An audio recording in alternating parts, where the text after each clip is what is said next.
My mother called me 3 weeks ago, sobbing so hard she could barely breathe, telling me her heart was failing and that all she wanted was one last Christmas with her only daughter. I canceled meetings with Saudi royals, put my billion-dollar crisis management firm on autopilot, and flew 11 hours from London to Atlanta just to hold her hand. But when I walked through that door, there was no sick woman in bed, and there was no family dinner waiting. There was just my mother standing in a sequined gown, pointing at a pile of dirty laundry, and screaming at me to change my nephew's diapers because the nanny was too expensive. My brother laughed and told his kids to wipe their snot on my coat because it looked cheap. They thought I was their assistant. They thought I was still the broke little girl they could bully. They did not know I owned the company that managed their entire financial existence. I did not scream and I did not cry. I just pulled out my phone and pressed one button, and that is when the screaming really started. Before I tell you how I evicted my entire family on Christmas Eve, let me know where you are watching from. Hit like and subscribe if you have ever had to remind your family exactly who you are. The flight from Heathrow to Hartsfield-Jackson International had been brutal, but anxiety kept me awake the entire time. My mother Beatrice was not a woman who cried.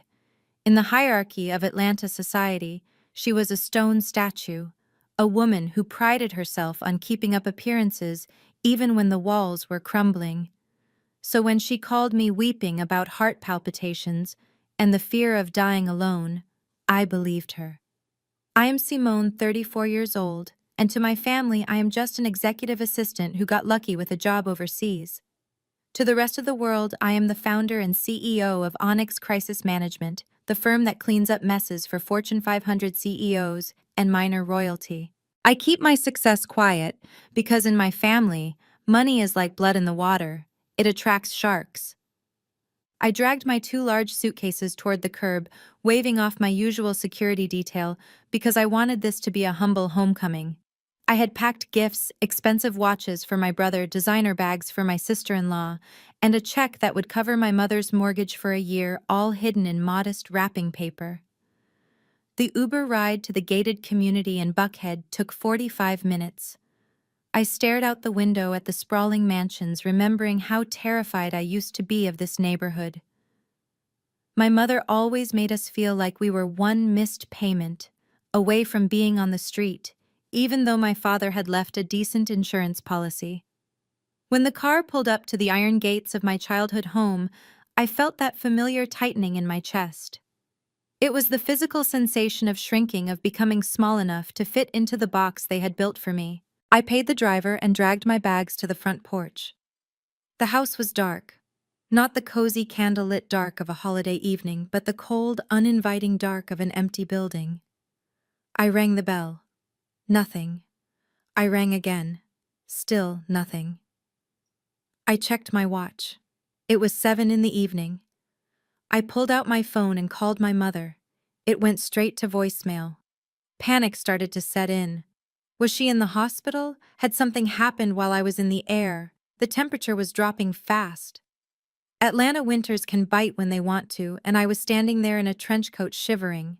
I waited 10 minutes, then 20, then 30. My fingers were numb. I walked around the side of the house, peering into windows, looking for any sign of life. Finally, after 45 minutes of standing in the freezing cold, I saw headlights sweep across the driveway. A luxury SUV pulled up.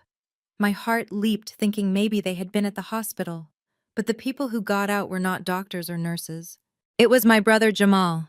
He stepped out of the driver's seat, wearing a coat that cost more than my first car, holding a glass of wine in one hand.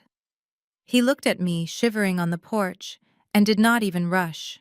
He just sauntered over, took a sip of his wine, and smirked.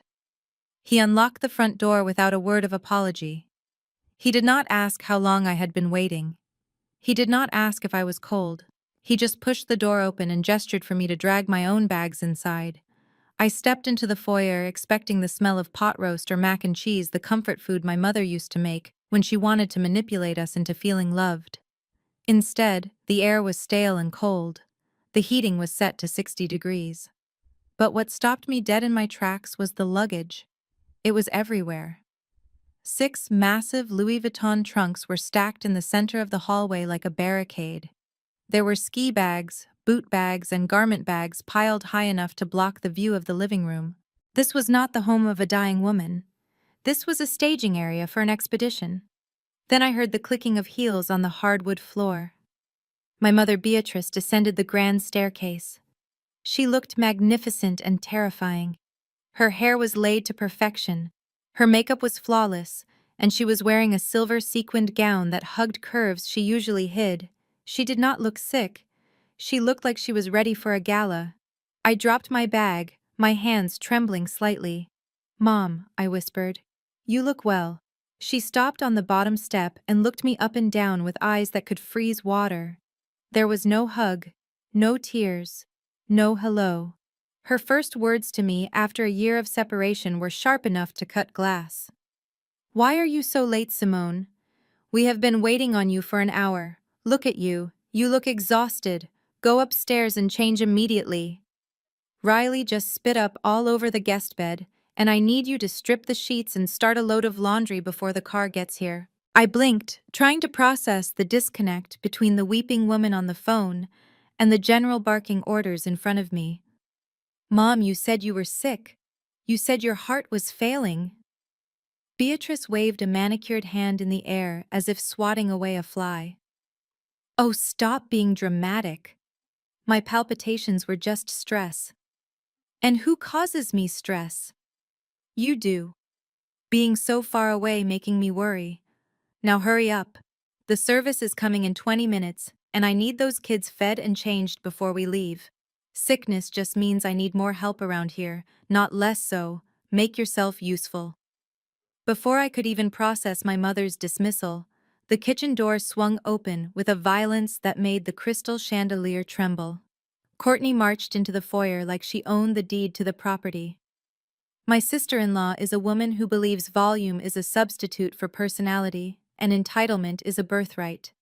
She was clutching a binder that looked like a legal brief thick enough to stop a bullet. She did not hand it to me.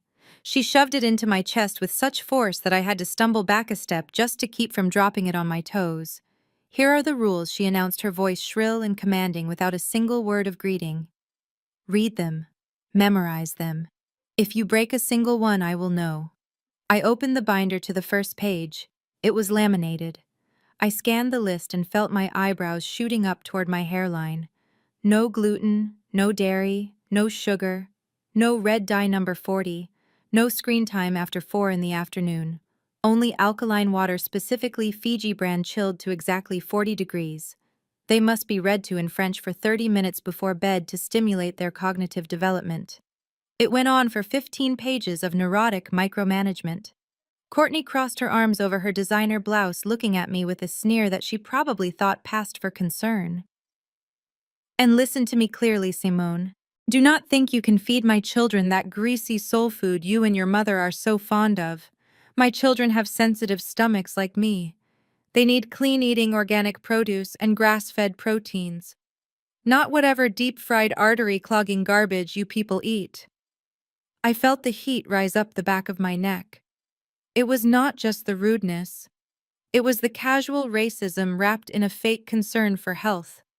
She was talking about the food that raised her husband, the food that built this family, with a disgust that made my stomach turn. She looked at me like I was a different species, something sturdy and unrefined, while she and her children were porcelain dolls that needed protection from my influence. She implied that my stomach was made of iron because I was less civilized than her. I closed the binder with a sharp snap. "I am not a chef, Courtney, and I am certainly not a French tutor." She rolled her eyes as if dealing with a slow child. "Just figure it out. That is what assistants do, right? We usually put the grocery expenses on Jamal's black card, but he said the chip is malfunctioning today, so you will need to cover the costs yourself. Consider it your contribution since you are staying here rent-free while we are gone. Keep the receipts if you want, but honestly do not nickel and dime us. It is tacky." She turned on her heel, hair swinging perfectly, leaving me standing there with a 15-page manual on how to raise her children and a demand to pay for the privilege.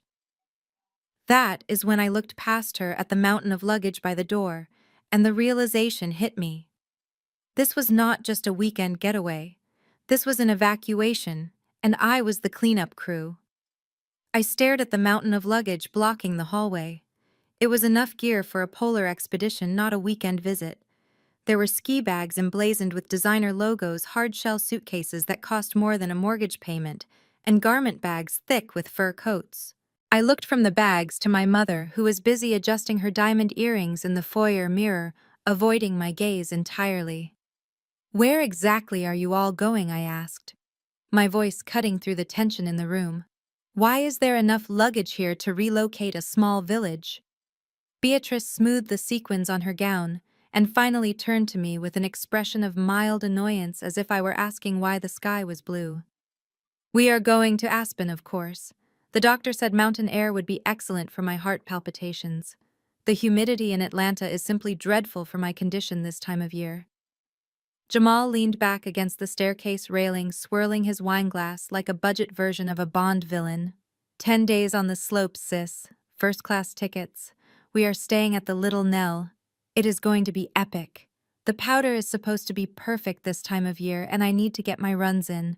I felt a cold knot tighten in my stomach, a physical reaction to the sheer audacity unfolding before me. "So let me understand this perfectly. You called me 3 weeks ago sobbing. You begged me to come home. You said you were dying. You made me fly across the Atlantic Ocean. And now you are leaving." Beatrice waved a hand dismissively. "We are not leaving you alone, Simone. You have the children. And the house. It is a big responsibility. We fired the nanny last week because she had the absolute nerve to ask for overtime pay.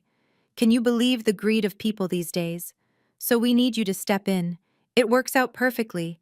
You get to spend time in your childhood home, and we get the break we deserve." Jamal laughed, shaking his head at my stunned expression. "Do not look so shocked, sis. It is the least you can do. Do not be selfish. I have had a brutal year. The market has been volatile. I have been grinding day and night to provide for this family. I need to decompress. I need to recharge my creative energies. You are just an assistant. You can answer emails from the couch while you watch the twins. It is basically a vacation for you too." Selfish. He called me selfish. This man, who had not held a steady job since the Obama administration, was lecturing me on hard work. He was claiming he needed a break from spending money he did not have. The realization hit me with the force of a physical blow. They did not miss me. They did not want to see me. They did not care if I was in London or Atlanta or the moon. They just did not want to pay for childcare. They had calculated the cost of a high-end nanny service for 10 days, realized it would cut into their champagne budget, and decided to import their daughter instead. I was not family to them. I was a cost-saving measure. I was a line item in their budget that they could delete to make room for more luxury. They stood there dressed in their finery, looking at me with expectant eyes, waiting for me to nod and say yes like I always did. They thought they had trapped me. But they forgot one thing. You do not trap the person who built the cage. I did not scream. I did not throw a tantrum like a child denied a toy. I simply looked at the people who shared my DNA and felt the last tether of obligation snap. It was a quiet sound, internal and final. I adjusted the strap of my purse and gripped the handle of my suitcase. "I am not doing this," I said. My voice was low but steady, the kind of voice I used in boardrooms when negotiations had failed, and it was time to walk away. "I did not fly across the ocean to be your servant. I came here to rest. I came here because you said you needed me. But clearly the only thing you need is free labor. Since you are all leaving, I am going to a hotel. I will not stay in this empty house and play nanny while you drink champagne." I turned toward the door. The heavy oak wood looked like freedom. But I only took 2 steps before the air in the room shifted from cold to volatile. Jamal moved with a speed that surprised me. He lunged across the foyer, his expensive dress shoes skidding on the marble. He grabbed the handle of my suitcase and yanked it back with such force that I stumbled. He did not just stop me, he threw the bag.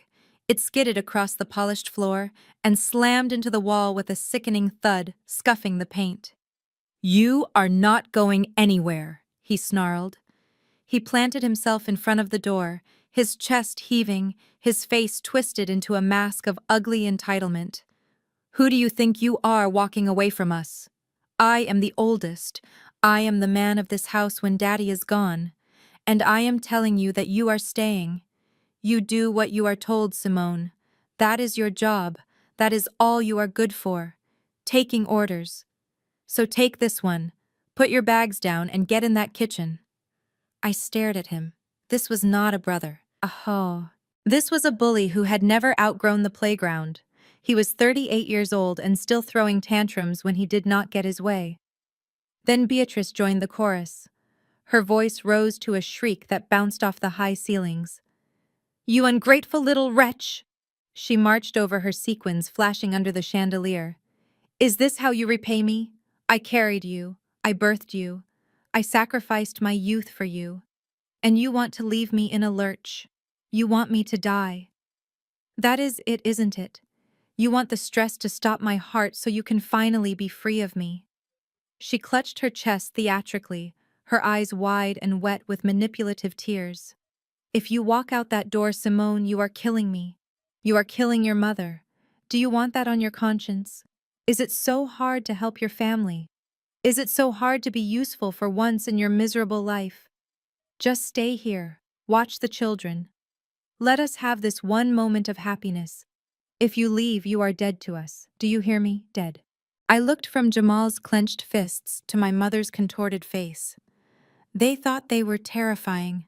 They thought they held all the power because they knew my buttons. They had installed them after all. But they did not realize that the Simone who used to cry at these threats died a long time ago. The woman standing in front of them had handled warlords and corporate sharks. Two screaming narcissists in a foyer were nothing. I squared my shoulders. I did not reach for my bag. Instead, I reached into my pocket for my phone. Jamal crossed his arms and leaned back against the heavy oak door blocking my exit with his body. He checked his watch, a gaudy gold thing that I knew for a fact was a high-quality fake, and then looked back at me with a sneer that was pure arrogance. "You are wasting your time, and my patience, Simone," he said. "You cannot stop this train. The Onyx travel limousine is 5 minutes away. Do you even know what Onyx is? Of course you do not. It is for the elite. It is for people who matter. I am a Diamond VIP member. They treat me like royalty. They are sending a stretch SUV stocked with vintage champagne just to take us to the private terminal. So put your cheap bag down and get in the kitchen before I really lose my temper." He looked so proud of himself standing there in his designer coat that my mother had paid for. He really believed his own hype. He believed that he, Jamal, who had not paid a bill in his own name in 3 years, was a captain of industry worthy of white glove service. He did not know that the only reason he had that status was because I had added him to my family and friends list 5 years ago when I first acquired the company. He did not know that Onyx was not just a travel agency. It was my empire. It was my blood, sweat, and tears built from the ground up to serve the most demanding billionaires on earth. And he was standing in my mother's foyer using my own creation to abuse me. I did not argue. I did not try to push past him. I simply reached into my trench coat pocket and pulled out my phone. I unlocked it with my thumb and opened the administrative app that only 3 people in the world had access to. I scrolled through the user database until I found his name, Jamal Williams, status active, tier diamond, linked to account holder Simone Williams. I tapped the edit button. Jamal watched me, his brow furrowing in confusion. "Who are you texting, Simone?" "Your little boyfriend. Tell him to come pick you up in 10 days. You are busy right now." I ignored him. My thumb hovered over the terminate button. I selected the reason code from the drop-down menu. Fraud. Unauthorized use of corporate assets. Then I pressed confirm. A small loading circle spun for a second, and then a green checkmark appeared. Account terminated. All active itineraries cancelled. Refund method blocked pending investigation. I slipped the phone back into my pocket and looked at him. I waited. It took exactly 30 seconds. The silence in the hallway was thick and heavy, broken only by the sound of my mother tapping her foot impatiently on the marble floor. Then a loud, jarring ringtone cut through the air. It was Jamal's phone. He pulled it out, looking at the screen with a confused frown. "It is Onyx," he said, looking at Mom with a smug grin. "Probably calling to ask what champagne preference I have. I told you, Mama. VIP treatment. Watch this." He swiped the screen and put it on speaker so we could all hear his importance. "Hello, Mr. Williams." A cool professional voice filled the room. "We are calling to inform you that your Onyx membership has been permanently terminated, effective immediately due to flags for identity fraud and unauthorized account usage. Your transportation for this evening has been cancelled. Your flights to Aspen have been voided. Please do not contact us again, or we will be forced to involve legal counsel. Have a good evening." The line went dead. Jamal stood there, the phone still held out in front of him like a dead bird. His mouth was open, but no sound came out. The smug grin had slid off his face, leaving behind only naked shock. Beatrice looked from the phone to Jamal, her eyes wide with panic. "What did they say?" "Cancelled." "What do you mean cancelled? The car is almost here." I stepped forward, closing the distance between us. I looked Jamal right in the eye. "Onyx, huh?" I said, my voice soft and cold. "That is a shame. It is a really great service. But they have very strict rules about leeches." I smiled a smile that did not reach my eyes. "Too bad. I just banned you." Jamal stared at his phone screen, like it had just bitten him. The color drained from his face, leaving behind an ashy gray that clashed with his expensive turtleneck. He jabbed his thumb onto the redial button so hard I thought the glass might crack. He put the phone to his ear and started pacing the foyer, his free hand balling into a fist. "Who do you think you are talking to?" he screamed into the receiver before the other end even had a chance to speak. "I am Jamal Williams. I am a strategic partner. You do not cancel me. I cancel you. Do you hear me? Put your manager on the line right now, or I will have your job by morning." I leaned against the wall watching the performance. I had personally trained the crisis response team at Onyx. They dealt with Saudi princes throwing tantrums when their yachts were late. A broke man in Atlanta shouting about importance he did not possess was not going to rattle them. I could almost hear the cool, detached voice on the other end reciting the script I had written myself. Jamal stopped pacing abruptly.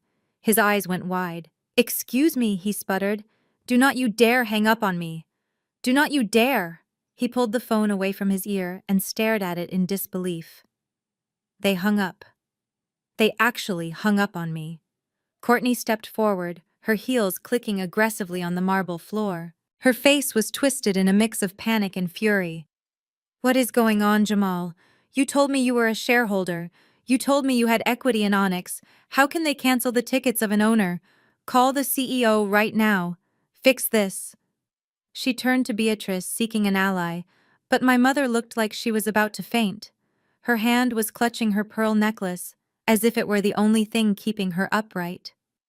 "Jamal, this was supposed to be taken care of," she whispered. "My friends know I'm going to Aspen. I already posted the itinerary on Facebook." Jamal was sweating now. Beads of perspiration were forming on his forehead, ruining the carefully curated image of the wealthy heir. He looked from his wife to his mother, his eyes darting around the room like a trapped animal. "It is a glitch," he said, his voice cracking slightly. "It has to be a system error. Their servers are probably down. You know how technology is. It is just a mistake." He fumbled for his wallet, pulling out a sleek black credit card. It was heavy metal, designed to impress waiters and concierges. I knew exactly which card it was. It was a supplementary card attached to my mother's account, which was in turn funded by the allowance I sent her every month. An allowance I had frozen 10 minutes ago. "Do not worry, baby," he said to Courtney, his hands shaking as he opened the airline app on his phone. I will just rebook us right now. First class. Better seats. We will show them. I will buy the whole row. Just give me a second. He tapped furiously on the screen. I watched him enter the numbers. I watched him select the most expensive flights available for immediate departure.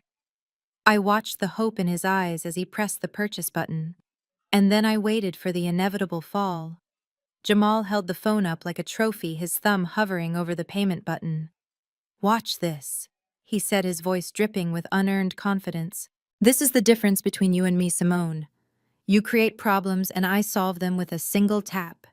He pressed the button with a flourish that was meant to be impressive. We all watched the screen.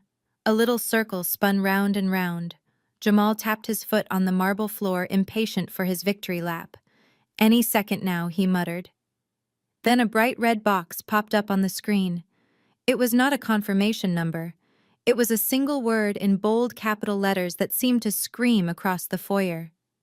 Declined. The color drained from his face so fast, he looked like he might faint. He blinked rapidly as if his eyes were deceiving him. "That is impossible," he stammered. "I just paid off the balance last week. It must be a fraud alert. They are protecting me because the purchase is so large. See, that is top-tier security. That is how they treat VIPs." He pulled another card from his wallet. This one was platinum and heavy. He typed the numbers in with shaking fingers. He was sweating now, visible beads forming on his upper lip. "Try this one," he said to no one in particular, his voice rising an octave. "This is the backup, the emergency reserve. It never fails." He hit submit. The circle spun. The red box returned. Declined. Courtney let out a sharp breath that sounded like a tire deflating. "Jamal, what is going on? Why are your cards not working? Do not tell me you forgot to pay the bill again. My parents are expecting us." "Shut up!" Courtney. Jamal snapped his hands, trembling so hard he almost dropped the phone. "I am handling it." He dug deeper into his wallet, pulling out a third card. It was a gold business card. "This one has an unlimited limit," he said, his voice desperate. He typed. He pressed the button. Declined. Contact issuer. The phone slipped from his sweaty grip and clattered onto the floor. He stared at it as if it were a venomous snake. 3 cards. 3 rejections. The silence that followed was heavy with humiliation. Beatrice looked at her son with a dawning horror, her hands clutching her pearls. "Jamal," she whispered. "What did you do?" I walked over to the side table where a silver tea service had been set out for their pre-departure reception. The tea was lukewarm, but I poured a cup anyway. The clinking of the china sounded like a gunshot in the quiet room. I took a sip and sat down on the velvet sofa, crossing my legs. "You can stop trying, Jamal," I said, my voice smooth and calm. "You could try every card in that wallet. You could try the ones in your sock drawer too. The result will be the same." He spun around to face me, his eyes wild. "You did this! You hacked my accounts! You froze my assets!" I took another sip of tea. "I did not hack anything. I just stopped paying the bill. You see, those are not your credit cards, Jamal. Those are supplementary cards, authorized user cards attached to Mother's primary account.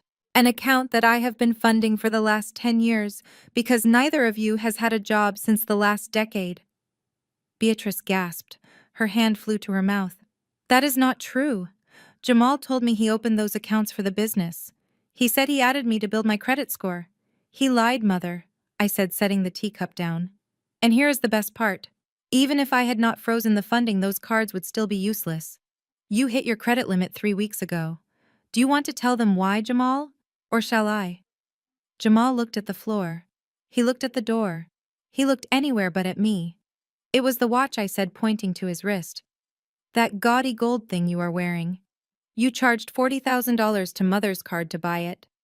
You told her it was an investment.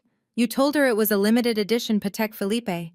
But we both know the truth, don't we? I saw the charge come through.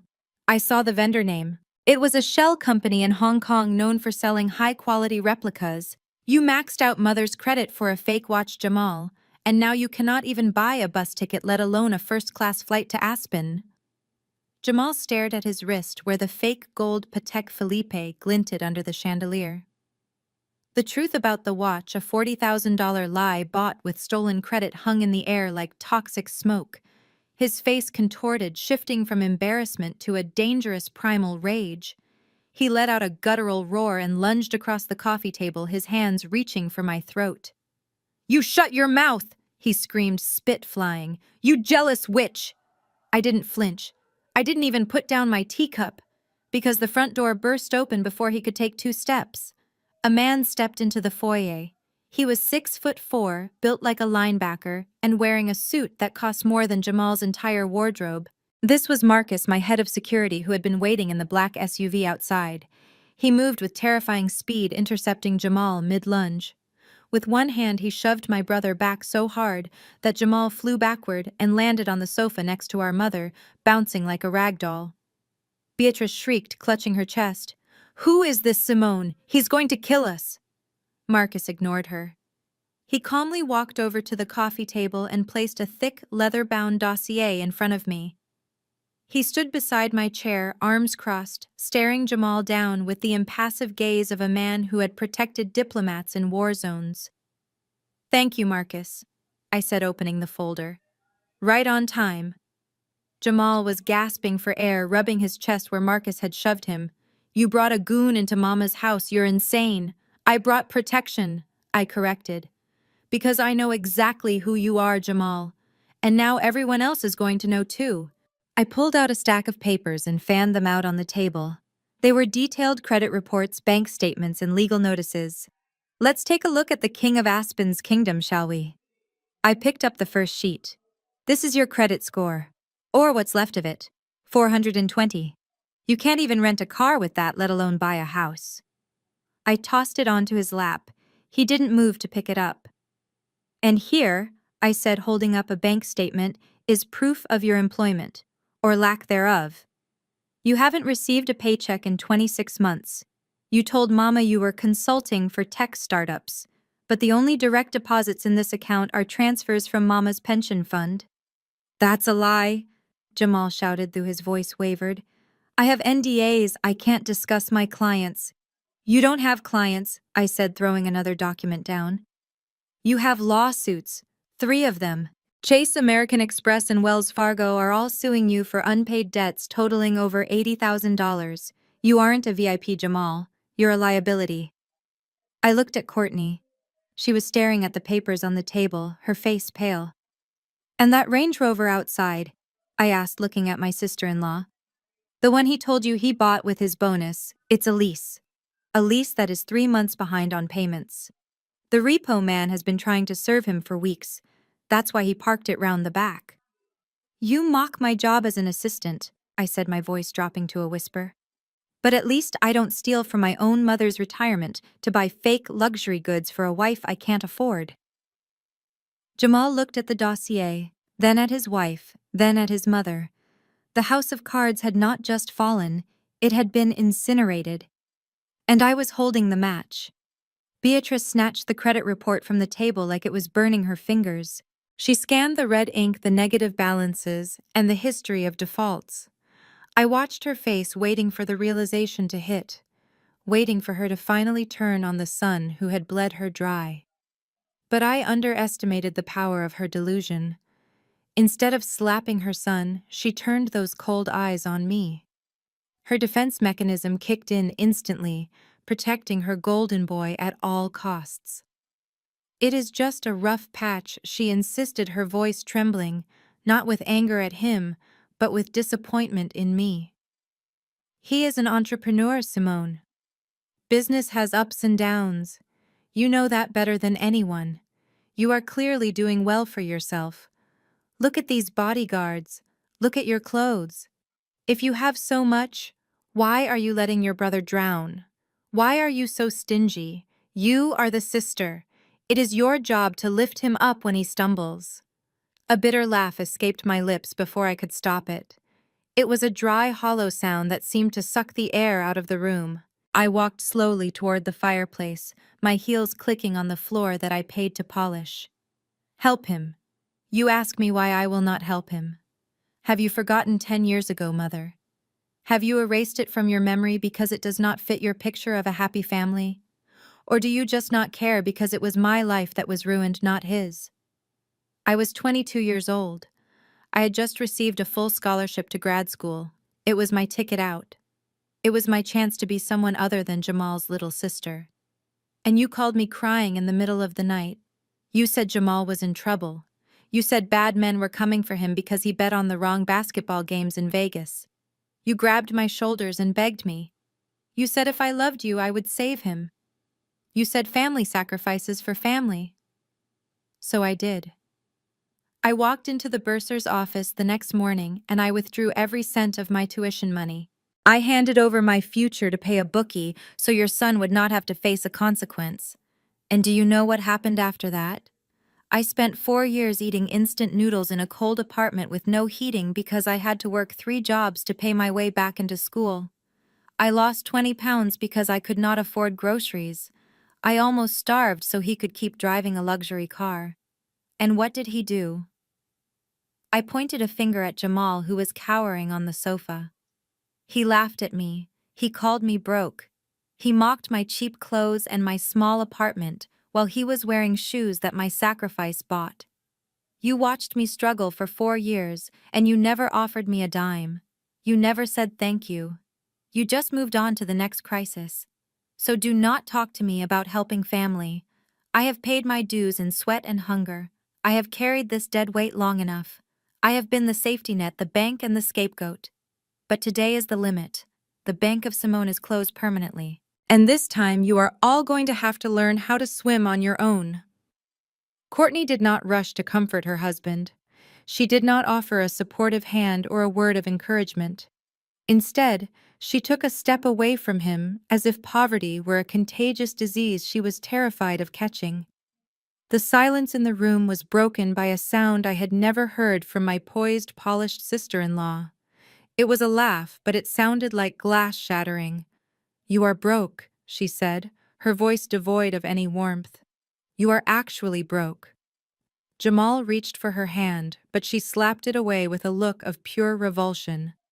"Do not touch me," she hissed. "You lied to me. You looked me in the eye when we met at that gala and told me you were a senior investment director. You told me you managed a portfolio worth $50 million. Jamal stammered, trying to salvage the illusion. "Baby, listen, it is just a temporary liquidity issue. I have assets. I have potential." "You have nothing!" Courtney screamed, her face twisting into something ugly and unrecognizable. "I married you because I thought you were my ticket out of Savannah. I thought you were going to take care of me. I thought I was marrying a king, not a court jester with a maxed-out credit card." Beatrice gasped, clutching her chest. "Courtney, how can you speak to your husband that way? He loves you. He has given you everything." Courtney spun around to face my mother, and the mask finally fell off completely. "Oh, shut up, you delusional old woman. He gave me nothing but fakes and empty promises. And I should have known better. I should have listened to my father when he told me not to marry into this family." She looked around the foyer, her eyes filled with a cold, elitist disdain that made my skin crawl. "I tried to overlook it," she spat. "I tried to ignore where you came from. I tried to ignore the desperate way you people try to act like you belong in high society. Buying things you cannot afford, being loud and flashy, just to cover up the fact that you are nothing but raggedy pretenders trying to play dress-up." The air left the room. It was a microaggression so heavy it felt like a slap. She was saying that no matter how much money we had or pretended to have, we would never be good enough for her. Beatrice looked like she had been shot. She stared at the woman she had bragged about for years, the daughter-in-law she constantly compared me to, and saw a stranger. "You do not mean that," Beatrice whispered, her voice trembling. "You are just upset." "I mean every word," Courtney sneered. "I wasted 5 years on this fraud. I gave him 2 children because I thought they would be heirs to a fortune. And now I find out their father is just another statistic. A broke loser living off his mommy and his sister. It is pathetic." She turned back to Jamal, who was shrunk into the sofa looking smaller than I had ever seen him. Fix this, Jamal. I do not care how you do it. Beg your sister. Steal it. I do not care. But if you think I am going to live in poverty with you, you are out of your mind. I watched the scene unfold from my spot by the fireplace. It was brutal. It was cruel. And it was exactly what they deserved. The golden couple was just painted rust, and the paint had finally peeled away. The silence that followed Courtney's explosion was heavy enough to crush bones. Logic dictated that my mother should be furious at the daughter-in-law, who had just insulted our heritage and called us raggedy pretenders. Logic dictated she should be furious at the son who had lied to her face for years, but logic had never lived in this house. Beatrice looked at Courtney, who was panting with rage. She looked at Jamal, who was weeping silently into his hands, and then, slowly, mechanically, she turned her head to look at me. In her twisted version of reality, the problem was not the lie. The problem was the person who turned on the lights. Her eyes were not filled with realization or apology. They were filled with a hatred so pure it stole the breath from my lungs. She took a step toward me, her sequins shivering like armor. "Are you happy now?" she screamed, her voice cracking and losing its polished society veneer. "Look at what you have done. Look at this mess. Are you satisfied, Simone? Did you get what you wanted?" I stood my ground, my hands clasped behind my back. "I did not do this, Mother. The truth did this. I just stopped paying for the curtain to stay up." "You ruined everything," she shrieked, advancing on me. "We were happy. We were going to have a beautiful Christmas. We were going to be a family. But you had to come in here with your jealousy and your bitterness and tear it all down. You have always been jealous of him. You cannot stand that he has a wife who loves him and children who adore him, while you have nothing but a lonely office in London and a cold heart. You wanted to humiliate him. You wanted to destroy him because you cannot bear to see him shine." The accusation was so delusional it was almost funny. She truly believed that my refusal to be defrauded was an act of jealousy. She snatched a porcelain teacup from the side table. It was fine china, part of a set she loved more than she loved me. Her hand shook violently, and tea sloshed over the rim, staining her silver gown. She did not care. She drew her arm back, her face contorted into a mask of pure malice. "I hate you," she screamed. "I wish I had never had you." She hurled the cup straight at my face with a speed born of hysterical rage. It was aimed right at my temple. I did not flinch. I did not duck. I did not have to. Marcus moved with the fluid precision of a striking cobra. His hand shot out from his side, intercepting the projectile inches from my nose. He caught the cup out of the air with a soft thud of ceramic against palm. He did not even spill the dregs of the tea. The room froze. Beatrice stared at Marcus's hand, her mouth open in shock. Marcus slowly, deliberately placed the cup back on the saucer with a gentle clink. He stepped forward, placing his massive frame between my mother and me. "I would not recommend doing that again, ma'am," Marcus said, his voice dropping an octave into a low rumble that vibrated in the floorboards. "That constitutes assault, and my client presses charges." I stepped out from behind my shield. I looked at the woman who gave birth to me. She was panting her chest, heaving her eyes wide with the realization that she could not touch me anymore. "I have paid his gambling debts for 10 years, I said, my voice cutting through her hysteria like a scalpel. "I paid his bail when he got arrested for fraud in Miami 3 years ago. Did he tell you about that? I paid for that suit he is wearing. I paid for the car in the driveway. And today was the limit. I am not the villain here, Mother. I am just the one who finally stopped signing the checks." Beatrice stared at the teacup Marcus had calmly placed back on the table. Her chest was heaving, her nostrils flared. The assault had failed, but her arsenal wasn't empty yet. She straightened her spine, pulling herself up to her full height, channeling every ounce of matriarchal authority she had wielded over me for 3 decades. She pointed a finger at the door, her hand trembling not with fear, but with righteous indignation. "This is my house. she bellowed, her voice echoing off the high ceilings. I bought every brick of this place with my sweat and tears. I raised you here, I fed you here, and I will not have a daughter who disrespects her mother and sabotages her brother under my roof. You are a guest here, Simone, a guest who has overstayed her welcome.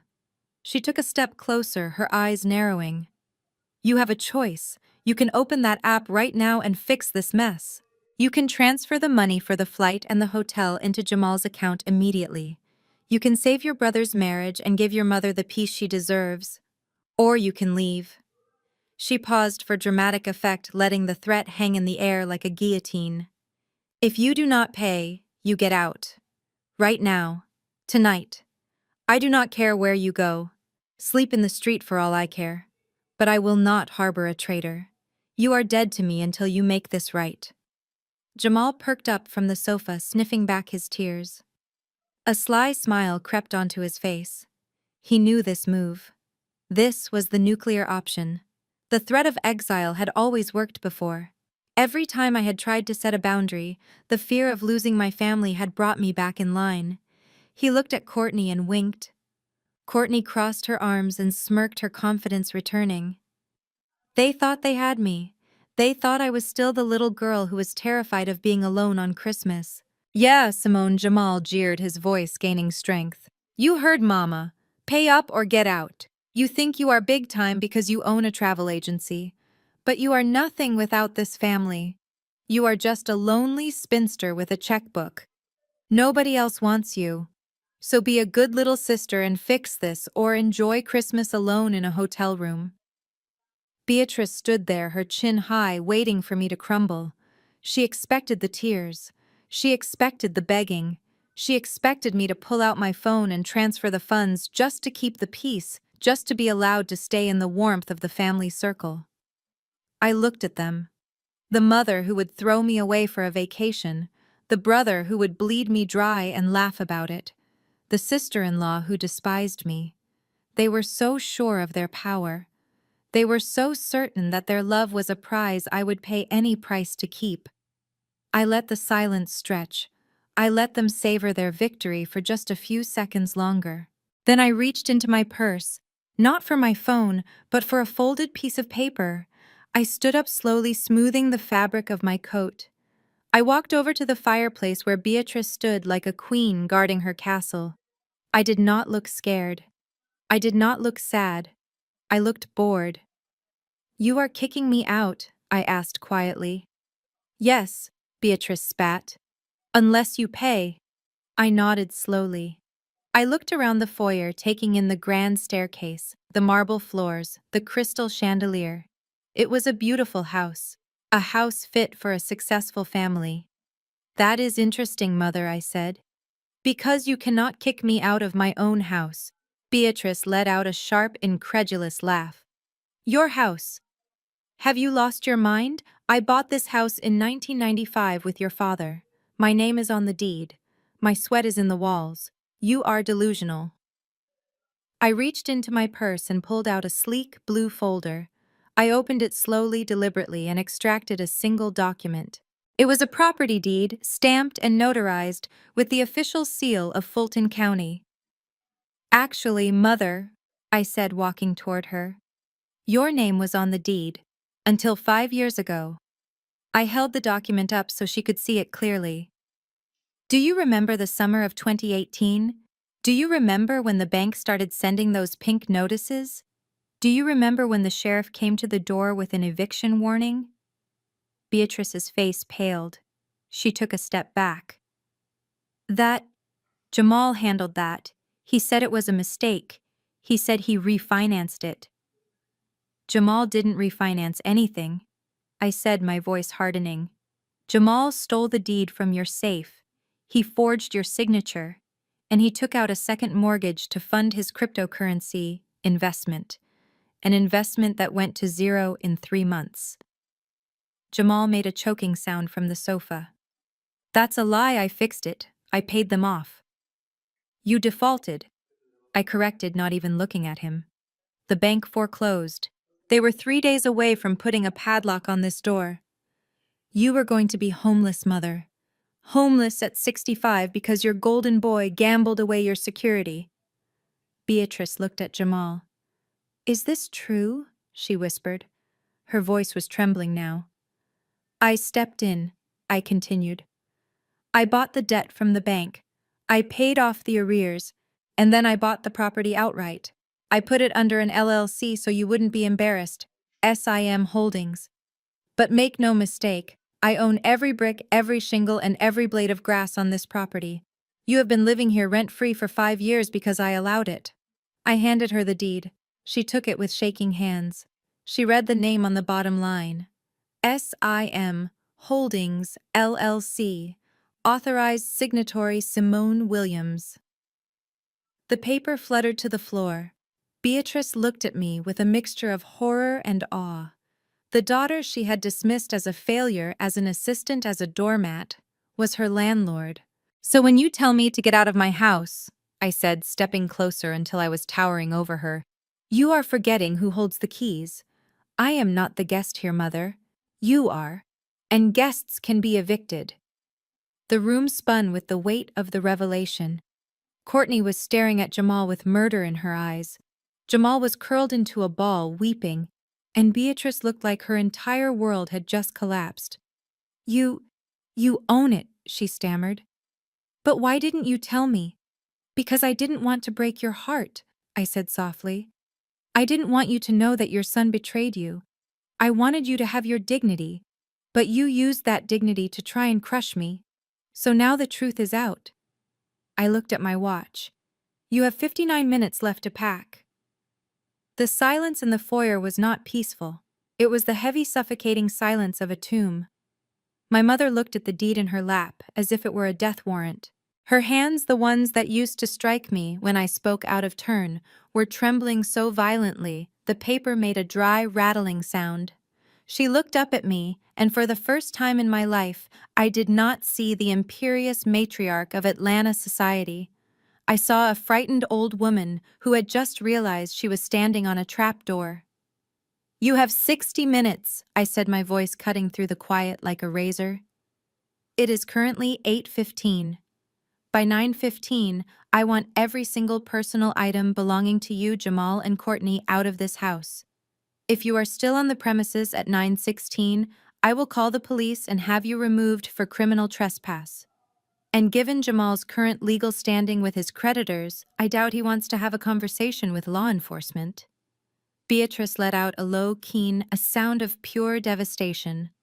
Her legs gave out and she collapsed onto the vintage velvet settee she had spent months picking out. She slumped there, her silver sequins scratching against the upholstery. Her face, capable of launching 1,000 guilt trips, now slack with shock. My house, she whispered. My beautiful house. You stole my house. I did not steal it, I corrected her coldly. I salvaged it. I pulled it out of the fire your son threw it into. But you are welcome to try and explain that to the officers. I am sure they will be fascinated by the foreclosure notices from 5 years ago that I have saved in a digital archive. Jamal had turned a color I had never seen on a human face before, something between gray and green. He knew. He knew exactly what this meant. He knew that without this address he had nowhere to go. He knew that without my protection, the wolves he had been running from credit card companies, loan sharks, and angry investors would find him. He looked at me, and I saw the first flicker of genuine terror in his eyes. Sis, please, he stammered, his voice cracking. You cannot do this. It is Christmas Eve. It is freezing outside. Where are we supposed to go? We have the kids. You cannot put your own blood on the street in the snow. I looked at the pile of Louis Vuitton luggage that contained their ski gear and fur coats. The luggage that represented thousands of dollars they did not have. You have plenty of clothes, I said, gesturing to the bags. Put on a coat. As for where you go, that is not my concern. Maybe you can use those onyx points you thought you had. Oh, wait, those are gone too. Courtney let out a shriek. This is illegal. You cannot evict us without notice. We have rights, squatters' rights. We have lived here for years. I turned to Marcus, who was checking his watch. Marcus, What is the legal status of a guest who has been asked to leave by the property owner? Marcus smiled an expression that did not reach his eyes. Once permission is revoked, they are trespassers. In the state of Georgia, refusal to leave private property after being ordered to do so is a misdemeanor. And since you have proof of ownership and no lease agreement exists, they have no standing.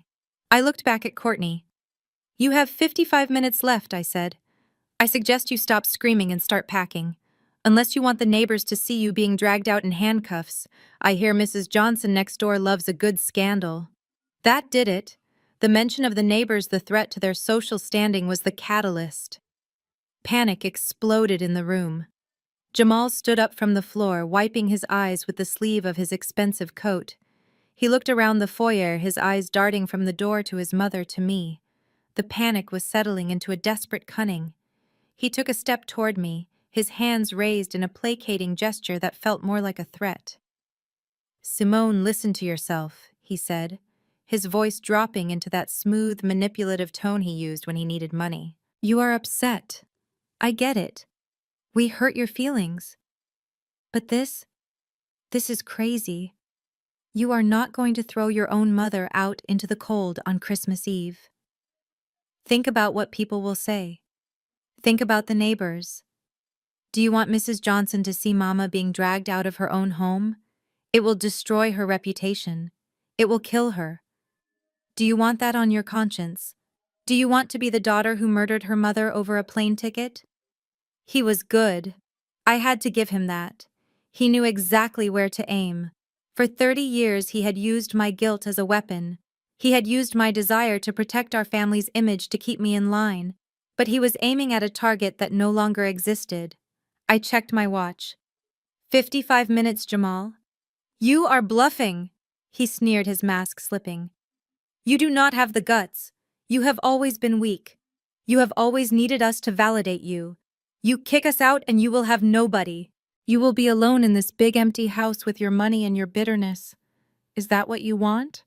To die alone?" I laughed. It was a genuine laugh. "I am not bluffing, Jamal. And I am not alone. I have a very capable team." I pulled out my phone and dialed a number. It rang once. "Send them in," I said into the receiver.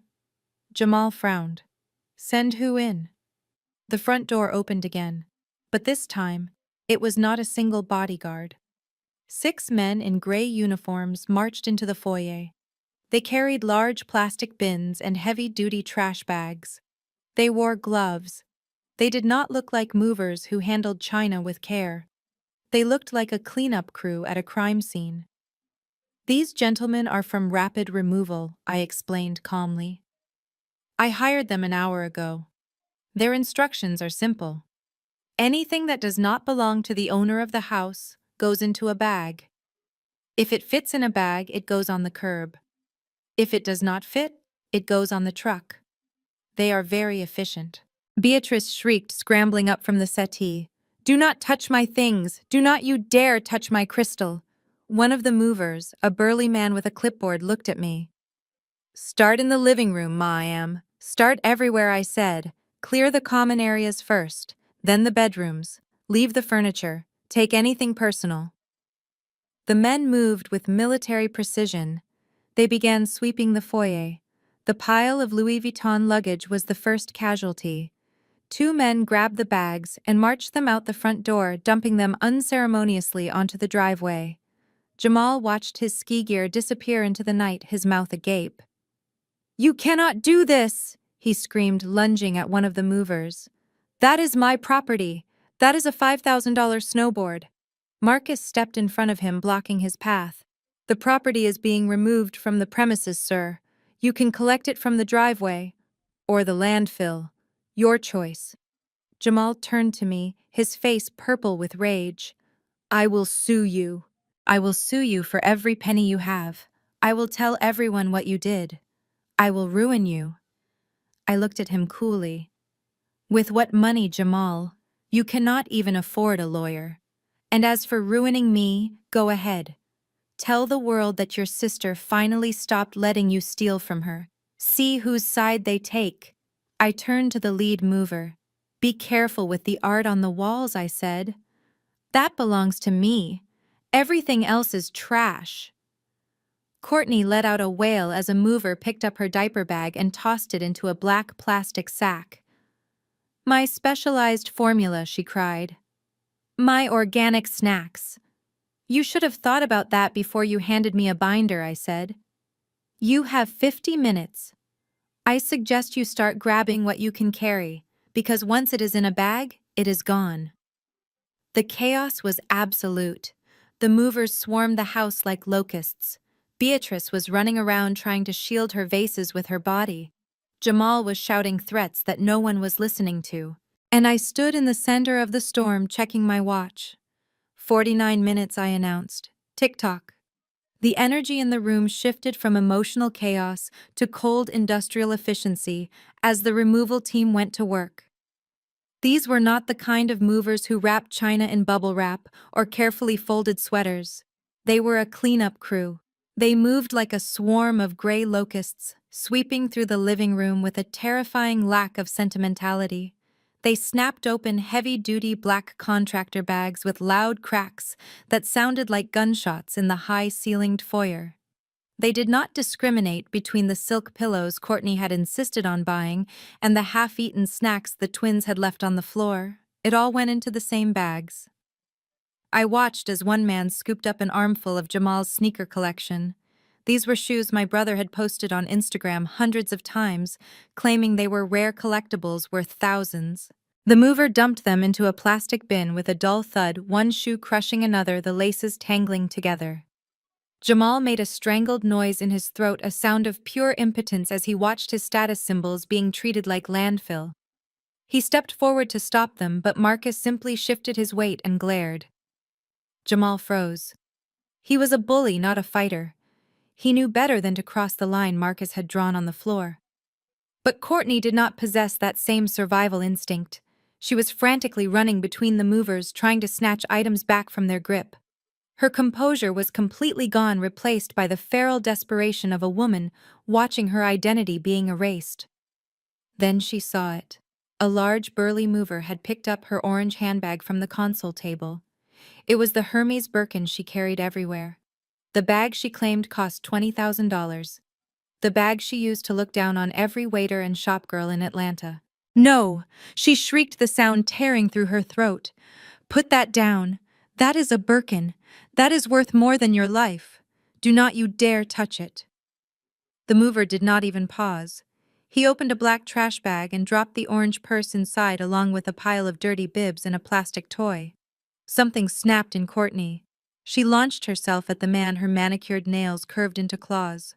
She was screaming unintelligible curses, her face contorted into a mask of pure fury. She reached for the mover's face, intending to hurt him, intending to make him pay for touching her precious lie. She never made contact. Before her nails could scratch skin, a hand the size of a dinner plate caught her wrist mid-air.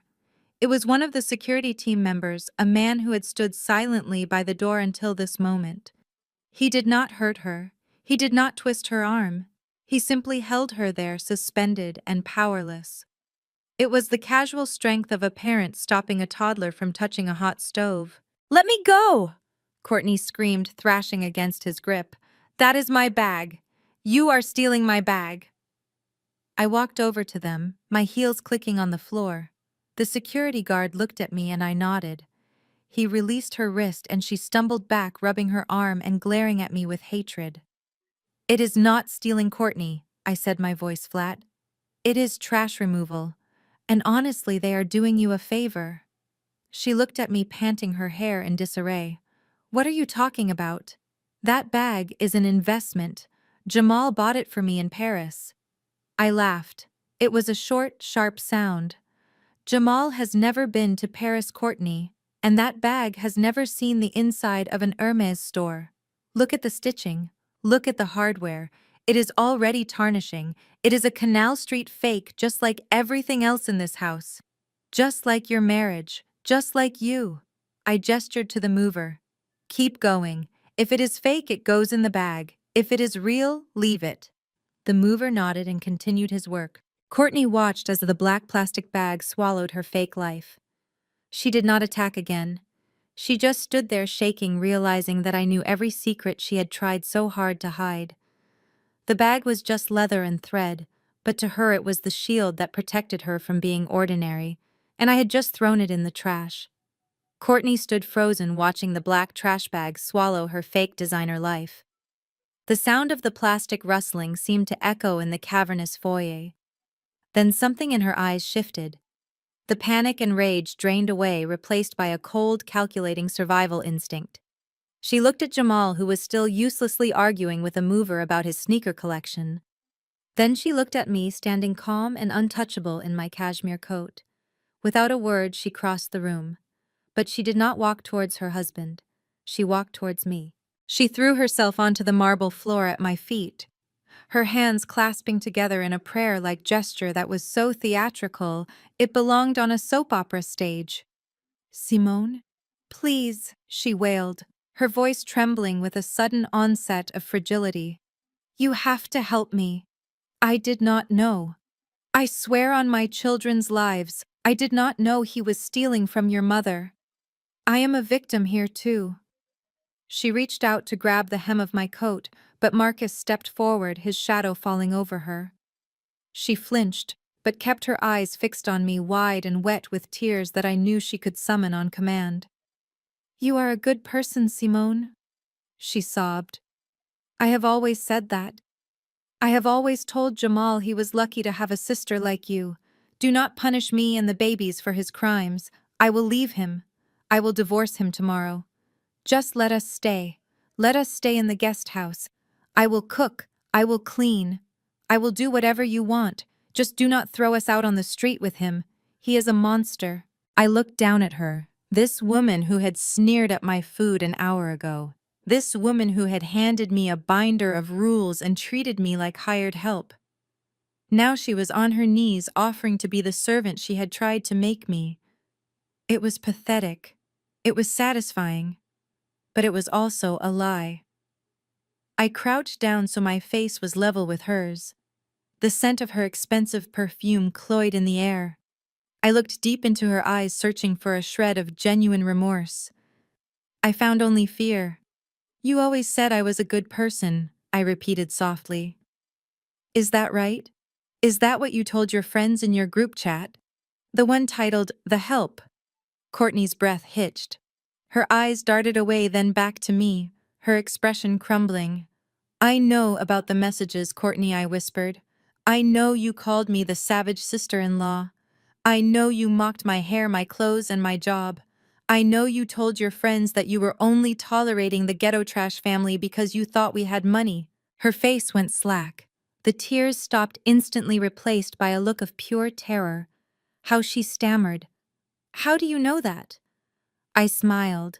It was a cold, dangerous smile. "Because I own the data security firm your phone provider uses for cloud backups.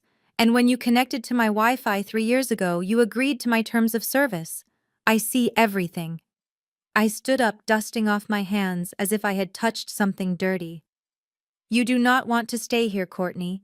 You want to stay near the money. But the money is mine, and you are evicted. Get out!"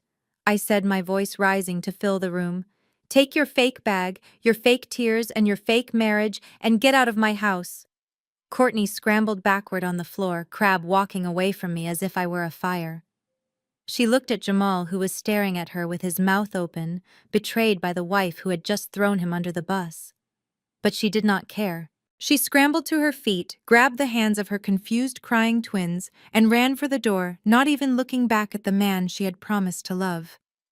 The flashing blue lights cut through the windows, painting the foyer in a chaotic strobe of color. It seemed Mrs. Johnson and the rest of the prayer circle across the street had decided the screaming match was ruining their silent night. They had called the police. 2 officers stepped through the open front door, hands resting on their belts, eyes scanning the debris of the eviction. Jamal saw them and immediately transformed. The tears vanished. The fear was replaced by the performance of a lifetime. He rushed toward the officers, hands raised in a gesture of helpless victimhood. "Officers, thank God you are here," he shouted, pointing a shaking finger at me. This woman has broken into our home. She has thugs throwing our property into the street. She is violent. She is dangerous. You need to arrest her right now. She is trying to steal my mother's house." The lead officer, a tall man with a name tag reading Sergeant Miller, looked from Jamal to me. I was standing by the fireplace, sipping my tea, while Marcus stood silently nearby, like a statue in a suit. "Is this true, Ma?" The officer asked. "Do you live here?" I set my teacup down. "I do not live here, officer," I said calmly. "I own here." Jamal let out a hysterical laugh. "She is lying. She is delusional. She is just an assistant. My mother has lived here for 20 years. Ask her. Mama, tell them." Beatrice looked up from the sofa, her face a mask of tragedy. "It is my house," she whispered. "I raised my children here. She has no right." Sergeant Miller looked confused. He stepped further into the room. "I am going to need to see some identification and proof of residence. Who is the homeowner?" I said. Marcus handed me the blue folder again. I walked over to the officer and handed him the deed along with my driver's license. "This is the property deed notarized and filed with the county," I explained. "The property is held by SIM Holdings LLC. I am the sole proprietor of that entity. These people are guests who have overstayed their welcome and have been asked to leave. They are currently trespassing." The officer opened the folder. He took out a flashlight and shone it on the documents. He compared the name on the license to the name on the deed. He checked the dates. He checked the seals. Jamal was bouncing on the balls of his feet, eager for the handcuffs to click around my wrists. "She forged it," Jamal spat. "She is a fraud. Check the system." Sergeant Miller lowered the folder. He looked at Jamal with a weary expression. "The paperwork looks in order, sir. It is a certified copy." He turned to me. "Ms. Williams, you are the legal owner." "Yes," I said. "And I want them removed. Immediately." The officer turned back to Jamal and Beatrice. "Folks, the owner has asked you to vacate the premises.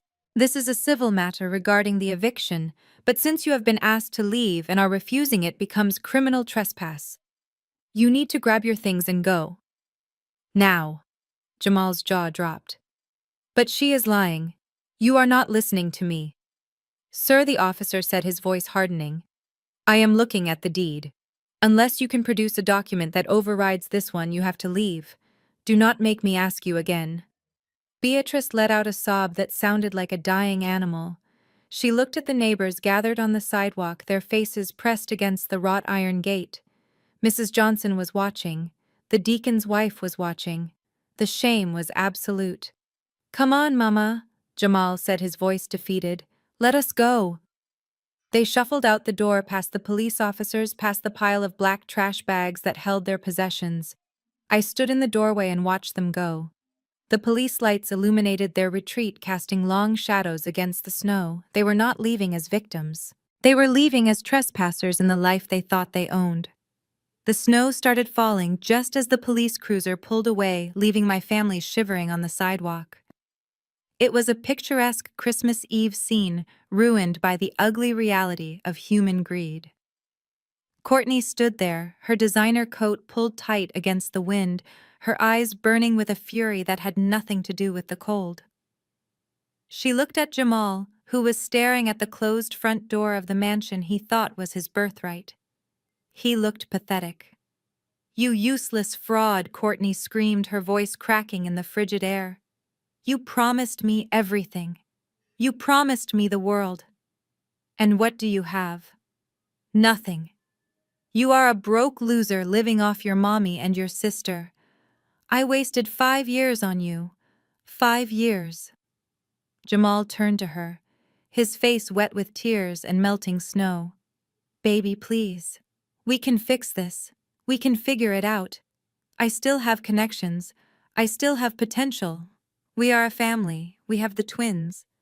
Courtney let out a laugh that sounded more like a bark. "A family? Do not make me laugh. You think we are a family. You think those are your kids." Jamal froze. The snowflakes settled on his eyelashes, melting into droplets. "What? What are you talking about? Of course they are my kids. They have my nose. They have my nose, you idiot, Courtney spat. And they have their real father's eyes. The silence on the sidewalk was heavier than the snow. Beatrice, who had been sobbing into a handkerchief, stopped. She looked up slowly, her eyes wide with a new kind of horror. Jamal stared at his wife, his mouth opening and closing like a fish. "What did you say?" he whispered. "I said they are not yours," Courtney shouted, not caring that the neighbors were watching from their windows. "I was pregnant when I met you. My ex was a broke musician, and I needed a way out. I needed a provider. And then I met you, Mr. Senior Investment Director, Mr. Heir to the Williams fortune. I thought I hit the jackpot. I thought I found a rich sucker to raise another man's babies." She stepped closer to him, her face twisted in a sneer. "I lied about the due date, Jamal. I lied about everything. I needed a father for them, and I picked you because you were easy. You were so desperate to be important, so desperate to have a trophy wife that you did not even question the math. But now look at you. You are not a provider. You are a parasite, and I am done feeding you." Jamal staggered back as if she had punched him. "No," he moaned. "No, that is impossible. I love them. I raised them. You paid for them," Courtney corrected, "with your mother's money. But the money is gone. So the daddy act is over. I am taking them. I am taking them back to Savannah. My parents might be strict, but at least they are not homeless frauds." Beatrice let out a wail that pierced the night. "My grandbabies. Those are my grandbabies. You cannot take them. They are William's blood." "They are not William's blood, you old fool," Courtney snapped. "They never were. You have been doting on strangers. You have been spending your pension on another man's DNA." Beatrice clutched her chest, her face turning a terrifying shade of gray. The betrayal was absolute. Her golden son was a fraud. Her perfect grandchildren were a lie. Her entire legacy was a joke. She looked at Jamal, the son she had sacrificed her daughter for, and saw only a stranger. Courtney flagged down a passing Uber that had slowed to watch the spectacle. She grabbed the hands of the confused crying twins and dragged them toward the car. Jamal tried to follow her, but she shoved him back into a snowbank. "Stay away from us," she hissed. "Do not call me. Do not look for me. You are nothing to us." She slammed the car door and the Uber sped away, leaving tire tracks in the fresh snow. Jamal lay in the drift, staring up at the dark sky, his life completely dismantled in the span of 5 minutes. Beatrice stood alone on the sidewalk, the snow covering her sequins like a shroud, her heart breaking under the weight of the truth. Beatrice stood rooted to the frozen pavement like a statue carved from ice.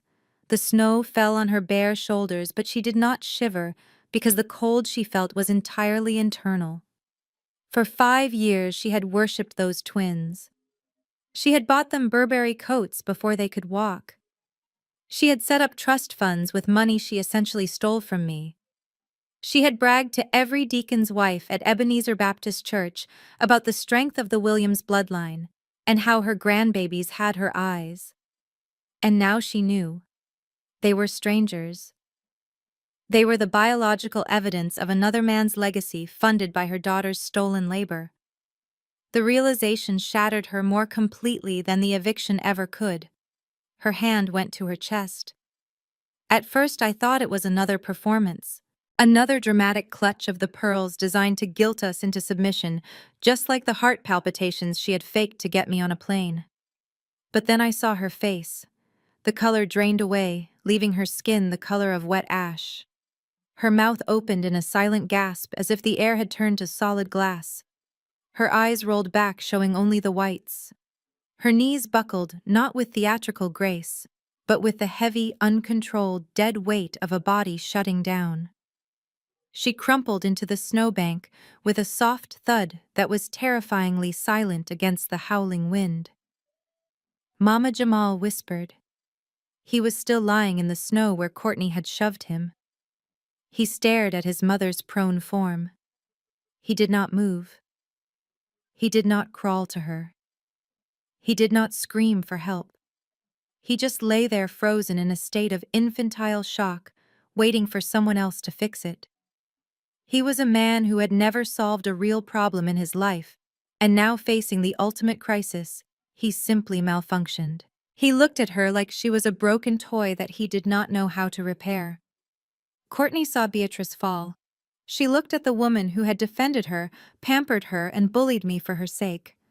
For a split second, I saw a flicker of hesitation in her eyes, a moment where humanity might have won out.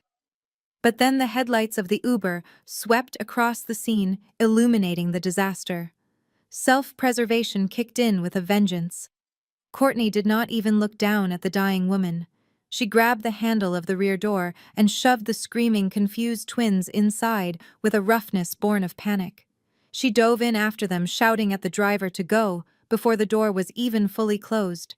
The car tires spun on the slick road, spraying slush onto Beatrice's sequined gown. The Uber sped off, disappearing into the dark Atlanta night, taking the fake grandchildren and the fake wife away forever. Jamal was left alone in the cold with his dying mother, and he still had not moved. He was staring at the taillights of the car, watching his last chance at a free ride drive away, while the woman who birthed him gasped for her last breaths in the snow. I watched it all from the bay window of the living room, my hand pressed against the cold glass. I saw the fall, I saw the abandonment, and I saw the utter uselessness of the golden child. I stood by the window watching my mother collapse into the snow. For a fleeting second, a dark part of me wanted to turn away. She had made her choices. She had chosen the son who stood uselessly beside her over the daughter who had paid for everything. She had chosen the fantasy over the reality. But as I watched her chest heave in the frigid air, something deeper than anger stirred. It was not love exactly. It was duty. It was the last vestige of the daughter I used to be, the one who fixed things. I pulled out my phone and dialed 911. My voice was calm, detached as I gave the address and described the symptoms. Female 65, unconscious, possible cardiac event. Send an ambulance. I hung up before they could ask me to stay on the line. I did not want to comfort them. I just wanted them to do their job. I walked to the front door and opened it. The cold air hit me, but I did not button my coat. I stepped out onto the porch and walked down the driveway, my boots crunching on the snow. I did not run. I did not rush to her side and weep. I walked with the steady pace of a CEO arriving at a merger meeting. Jamal looked up at me, his eyes wide and terrified. "Help her!" he screamed, his voice cracking. "She is dying. Do something!" I ignored him. I looked down at Beatrice. Her skin was gray, her breathing shallow and ragged. She looked small, broken, a sequined doll discarded in the trash. I did not kneel. I did not hold her hand. I stood over her like a sentinel waiting for the professionals. The sirens wailed in the distance, growing louder, cutting through the winter silence. The ambulance pulled up, lights flashing red and white against the snow. 2 paramedics jumped out, bags in hand. I pointed at Beatrice. "She collapsed about 3 minutes ago," I said, my voice flat. "History of high blood pressure and stress-induced palpitations, possible heart attack." The paramedics went to work immediately, checking vitals, starting an IV, loading her onto a stretcher. They moved with practiced efficiency, ignoring the sobbing man in the designer coat who was trying to grab his mother's hand. I watched them work, my face a mask of indifference. When they had her stabilized and were loading her into the back of the ambulance, one of the paramedics looked at me. "Are you coming with us, ma'am?" I shook my head. "No." I pointed at Jamal, who was hovering by the open doors, looking lost. "He is going. He is the son." Jamal looked at me, panic flaring in his eyes. "Me? I cannot go. I do not have my wallet. I do not have my car. How will I get back?" "That is not my problem," I said, cold as the ice under my feet. "You wanted to be the man of the house, Jamal. You wanted to be the favorite. Well, here is your chance. Go be a son, hold her hand, tell her everything is going to be okay." He hesitated, looking from the ambulance to the warm house he had been evicted from. "But I do not have any money," he whispered. I leaned in close so only he could hear me. Then you better hope she has good insurance, because I am not paying a dime, not for the ambulance, not for the surgery, not for the recovery. You spent 10 years bleeding her dry. Now it is your turn to bleed. Go. I shoved him toward the ambulance. He stumbled and the paramedic grabbed his arm, pulling him inside. The doors slammed shut. The siren wailed again, and the ambulance sped off into the night, taking my mother and her golden child away. I stood alone in the driveway, the snow falling softly around me, covering the tracks of their departure. I took a deep breath of the cold, clean air. I did not feel sad. I felt light. I turned and walked back into my house, closing the door firmly against the cold. The waiting room of the St. Jude Medical Center was not designed for tragedy. It was designed for comfort. The walls were painted a calming sage green, and the chairs were upholstered in Italian leather that cost more than most people's cars. It was a place where wealthy people came to fix their problems quietly. I walked in the sound of my heels muffled by the plush carpet. Jamal was standing at the reception desk, his designer coat now stained with melting snow and road slush. He was arguing with the receptionist, a woman named Patricia, who wore pearls and a look of practiced patience. I stepped up beside him. "What is the problem?" I asked, my voice cutting through his frantic whispering. Jamal jumped. He looked at me with eyes that were red-rimmed and terrified. "There is a mistake," he stammered. "A clerical error. They are saying Mama is not covered." I looked at Patricia. "My mother has been a platinum member of the Health Shield network for 20 years. I pay the premiums myself. It is a direct debit from her main account. There should be no issue." Patricia looked at me with sympathy, but her fingers did not stop typing. "I see the history, Ms. Williams. The premiums were indeed paid automatically until 6 months ago, but on June 15th the policy was cancelled. Not for non-payment. It was a voluntary termination. The cash value of the life insurance component and the medical savings account were liquidated and withdrawn in full." I felt the air leave my lungs. Liquidated. That account had over $200,000 in it. It was her safety net. It was her end-of-life care. It was the money meant to keep her comfortable when her heart finally gave out. Who authorized the withdrawal? I asked, though I already knew the answer. The cold knot in my stomach tightened into a block of ice. Patricia turned the screen slightly. The authorization was signed by Beatrice Williams and countersigned by her power of attorney Jamal Williams. The funds were transferred to an external account labeled Crypto Future Holdings. I turned slowly to look at my brother. He was shrinking into himself, trying to disappear into the collar of his coat. He did not look like a man. He looked like a child who had broken a vase and was waiting for the belt. Crypto Future. I repeated, my voice dangerously low. "You cashed out Mother's medical insurance for a crypto scam." Jamal started to cry. Ugly, wet sobbing that drew stares from the other people in the waiting room. "It was a sure thing, Simone," he blubbered. "My friend told me it was going to the moon. I was going to double it. I was going to pay it back before she even noticed. I wanted to buy her a new house. I wanted to surprise her." "You wanted to surprise her," I said. "Well, you certainly did that. You surprised her with a heart attack, and now you have surprised her with bankruptcy." "That platform collapsed 3 months ago, Jamal. It was a Ponzi scheme. Everyone knows that. You lost everything, didn't you?" He nodded, his head hanging low. "Every dime." Patricia cleared her throat. "Ms. Williams, I am afraid without valid insurance we cannot admit her for the surgery. This is a private facility. We require a deposit of $50,000 up front for uninsured patients, or we will have to transfer her to the county hospital." The county hospital.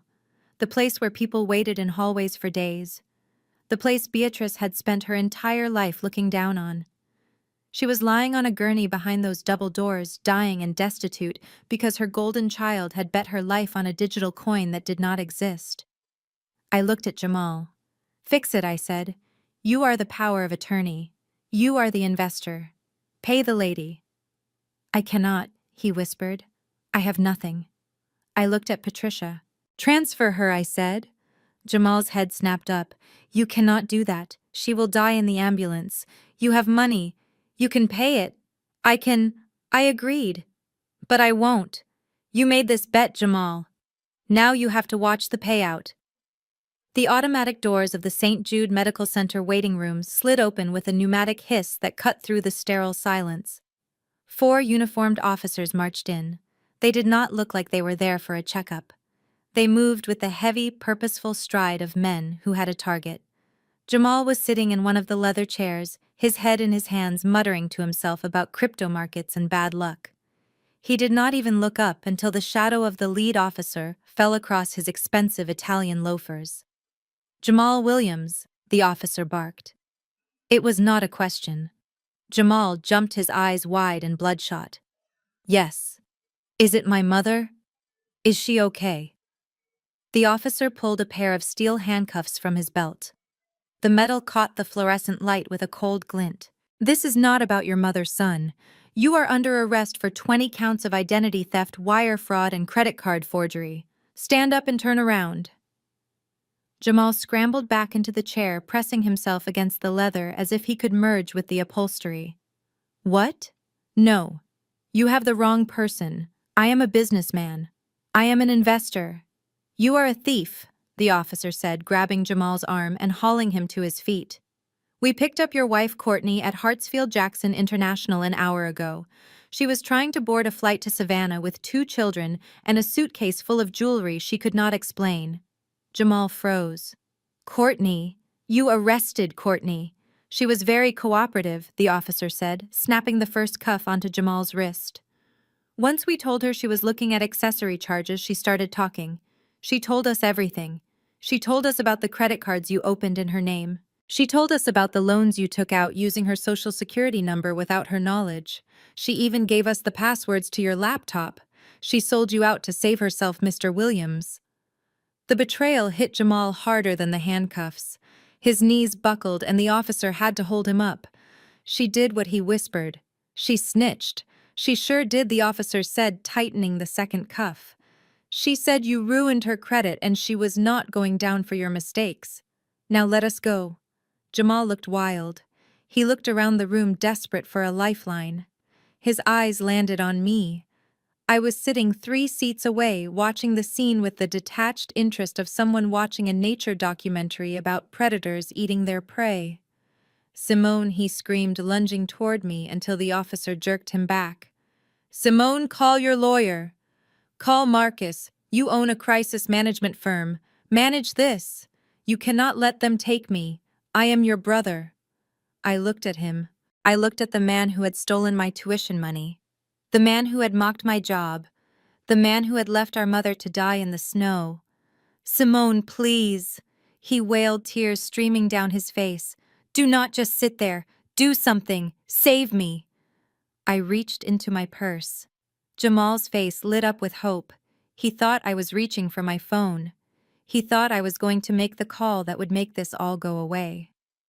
Instead, I pulled out a pair of noise-canceling headphones. They were Onyx brand, top of the line, capable of blocking out even the loudest jet engine. I placed them over my ears. I pressed the power button. The world instantly went silent. Jamal's screaming became a mime performance. I saw his mouth opening and closing. I saw the veins bulging in his neck. I saw the officers dragging him toward the door. But I heard nothing. I selected a playlist on my phone. Smooth jazz filled my ears, replacing the ugly sound of my brother's downfall. I picked up a magazine from the table and started reading. I did not look up as they dragged him out the automatic doors. He was gone. And the silence was beautiful. The steady beep of the heart monitor was the only sound in the recovery room. It was a rhythmic, mechanical pulse that filled the silence where a family bond should have been. I sat in the hard plastic chair next to the bed, watching the rise and fall of Beatrice's chest.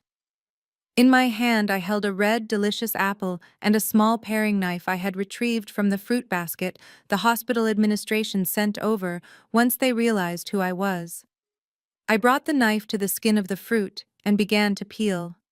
one long, continuous ribbon of red skin falling away to reveal the pale flesh underneath. Beatrice stirred. Her eyelids fluttered and then opened. She looked around the room, confused by the sterile white walls and the tubes running into her arms. Then her eyes landed on me. For a second I saw fear. She remembered the snow. She remembered the eviction. But then the old programming kicked in.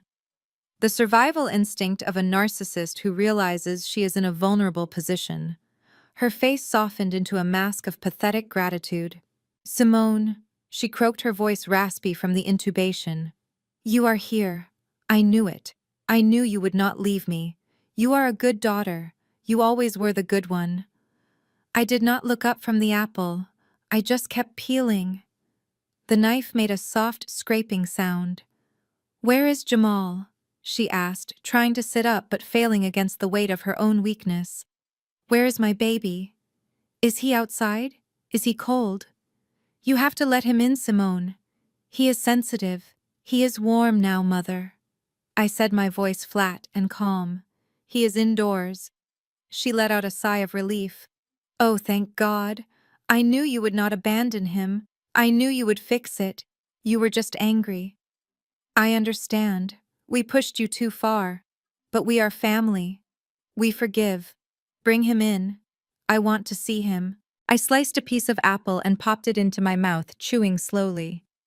"You cannot see him, Mother. Visitation hours are over. And even if they were not, I doubt they would let you travel downtown in your condition." She frowned, confusion clouding her eyes. "Downtown? What is he doing downtown? Is he at a hotel? Did you get him a room at the Ritz?"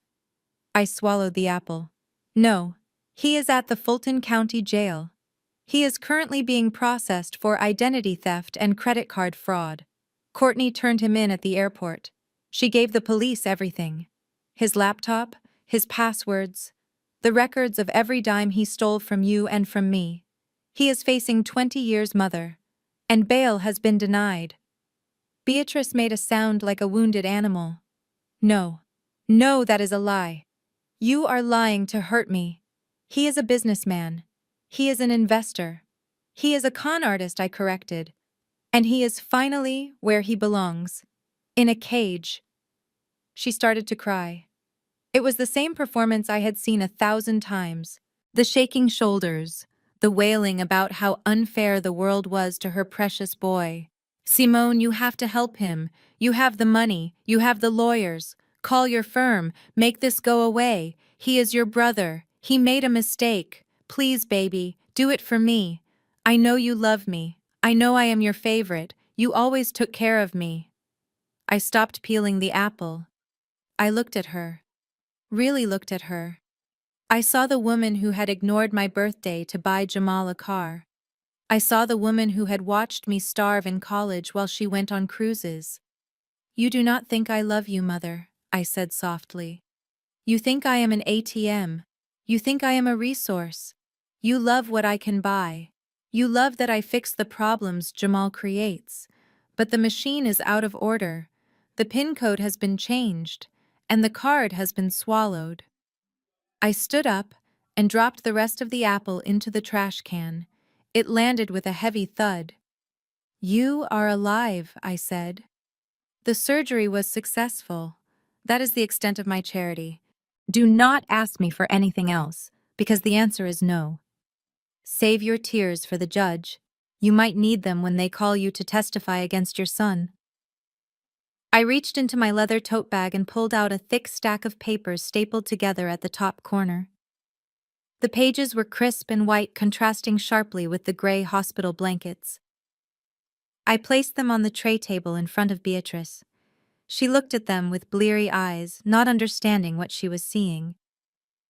"This is the itemized bill for your surgery and your stay in the intensive care unit," I said, my voice steady and devoid of warmth. "Private cardiac surgery is expensive, Mother. The anesthesia alone costs more than your first car. The total comes to $82,000. And since Jamal canceled your insurance to fund his imaginary empire, this is all out of pocket." Beatrice waved a weak hand at the papers. "Just pay it, Simone. Stop being dramatic. You know I will pay you back when my pension comes in next month. I laughed. It was a dry, humorless sound. I pulled out a second document. It was a bank statement printed this morning. I held it up so she could see the bottom line. The number was printed in bold black ink. 0.00. You have no pension, I said. Jamal accessed your retirement accounts 3 months ago. He forged your signature on a lump sum withdrawal request. He took it all: the savings, the pension, the emergency fund, even the rainy day jar you kept in the kitchen. It is all gone, every single cent.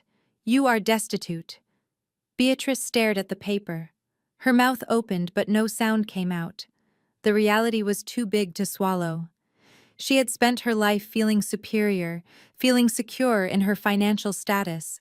And now she was poorer than the people she used to look down on. I leaned in closer, my hands resting on the bed rail. I want you to listen to me very carefully because I am only going to say this once. For 30 years, I chased your validation. I got straight A's. I built a company. I bought you cars and clothes and trips to Europe. I did everything to make you look at me the way you looked at Jamal. But it never worked, because you do not love me. She started to protest, her voice weak. Simone, that is not true. It is true, I cut her off. You do not love me. You love what I do for you. You love the convenience of me. You love the safety net I provide. I was never a daughter to you. I was an ATM. I was a machine that dispensed cash and solutions whenever you pushed the buttons of guilt and obligation. But I have news for you, Mother. The machine is out of service. The screen is dark. The cash is gone. I stood up and smoothed my coat. So here is the question that will define the rest of your life. Now that the money is gone, now that I have locked the vault, do you still love me? Can you look me in the eye and tell me you love me when my hands are empty? Beatrice looked at me. Then she looked at the bill. Then she looked away toward the window. The silence stretched out, filling the room with a suffocating weight. She could not say it. Without the transaction, without the payoff, she could not find the words. The realization settled over her like a shroud. I watched it happen. I watched her realize that she had bet on the wrong horse, and now the race was over. She had no house because I owned it. She had no money because Jamal stole it. She had no son because he was in a cell. She had no grandchildren because they were never hers to begin with. And now, because she could not lie to me one last time, she had no daughter either. She was a queen without a kingdom, sitting in a hospital bed. She could not afford waiting for a future that did not exist. I stayed standing by the bed, looking down at the woman who had given me life, but had never quite known how to keep me safe. The silence in the room was thick, heavy with the truths we had buried under decades of pretense. I was not done yet. There was one more thing I needed to say, one more ghost I needed to drag out of the closet before I walked out that door forever. I want to talk about the summer of 1998. I said, my voice low and steady. I was 15 years old. Do you remember that summer, Mother? It was a hot July.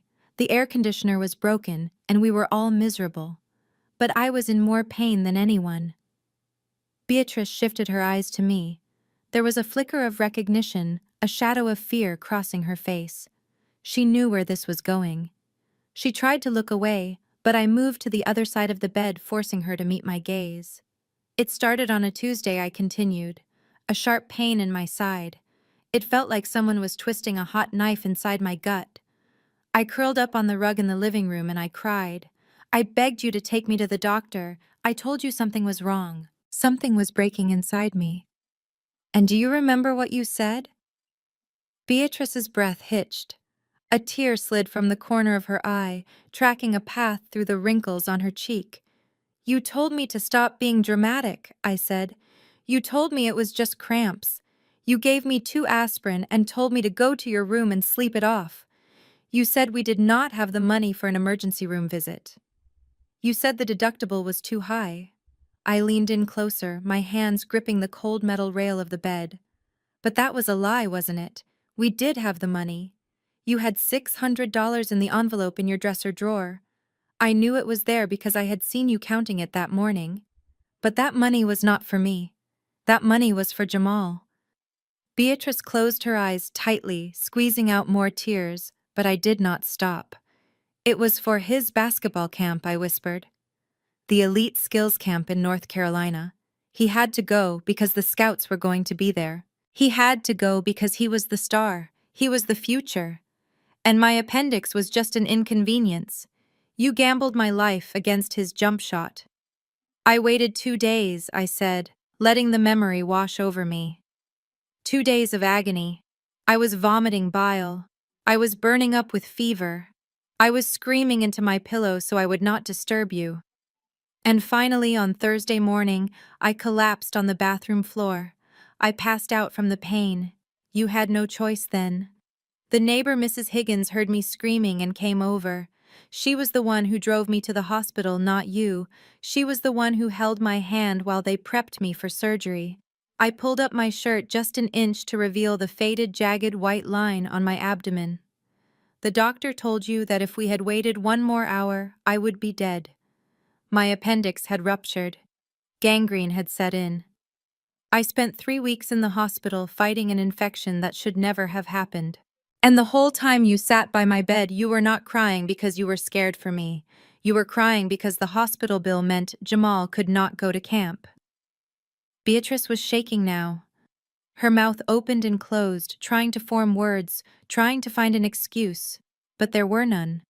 The memory was too clear, too brutal. The guilt she had pushed down for 20 years was finally suffocating her. You almost killed me, I said, standing up straight and pulling my shirt back down. You looked at your suffering daughter and you chose your son's hobby. That was the day I stopped being your child. That was the day I realized I was just an accessory in the Jamal show. So do not look at me with those sad eyes. Do not ask me for mercy. You used up all your mercy that summer. You saved the money for him, so let him save you now. I sat in the sterile hallway of the hospital, watching the clock on the wall tick away the minutes of my former life. The silence was broken by the sound of frantic footsteps. I did not need to look up to know who it was. The rhythm of those heels was familiar. It was the sound of entitlement running out of options. Courtney came around the corner. She looked nothing like the polished socialite who had sneered at my furniture just hours ago. Her hair was a mess, her mascara was smeared down her cheeks, and she smelled faintly of the holding cell she had just been released from. She was out on bail, but she was still a prisoner of her own greed. She spotted me and rushed over, breathless and frantic. "Simone?" She gasped, throwing herself into the empty chair beside me. "Thank God you are still here. It has been a nightmare. Absolute nightmare. They fingerprinted me. They took my mugshot. Me! Can you imagine?" She reached out to grab my hand, but I pulled it away calmly, placing it in my lap. She did not even notice the rejection. She was too busy launching into her pitch. "I did what you wanted," she said, her eyes wide and pleading. "I told them everything. I gave them the passwords. I gave them the bank records. I testified against him, Simone. I put Jamal away. I did that for you. I helped you take down the bad guy. So now we are even, right? We are allies." I looked at her. She actually believed that betraying her husband erased her own crimes. She thought she could trade a husband for a sister-in-law and keep the cash flowing. "I have nowhere to go," she whined, dropping her voice to a whisper. "The police seized the accounts. The twins are with a social worker until I can prove I have a stable residence. I need money, Simone. Just a bridge loan. Enough for a hotel and a lawyer. You owe me this. I saved you the trouble of testifying." I sighed. It was a long, weary sound. I reached into my tote bag. Courtney's eyes lit up. She thought I was reaching for my checkbook. She thought the ATM was back online. Instead, I pulled out a plain manila envelope. It was not sealed. I held it out to her. "What is this?" she asked, taking it with trembling hands. "Is it cash? Is it a voucher?" "It is the truth," I said simply. "Open it." She pulled out the document. It was a single page with a lot of numbers and a very clear graph at the bottom. She stared at it, and I watched the blood drain from her face, leaving her looking like a wax figure. "You see, Courtney," I said, my voice smooth and low. "I never trusted you. even before today. You were too eager to marry a man with no job. So a few months ago, I hired a private investigator. He managed to get a DNA sample from the twins during a playdate, and he compared it to Jamal's DNA from a hairbrush. Courtney dropped the paper. It fluttered to the floor, landing face up. The words 0% probability stared back at us. They are not his, I said. And you knew it. You pinned another man's children on my brother because you thought he was rich. You let my mother spend her pension on children that do not share a single drop of her blood. You are not a victim, Courtney. You are a predator. She started to stammer, backing away from me. It is not like that. We were on a break.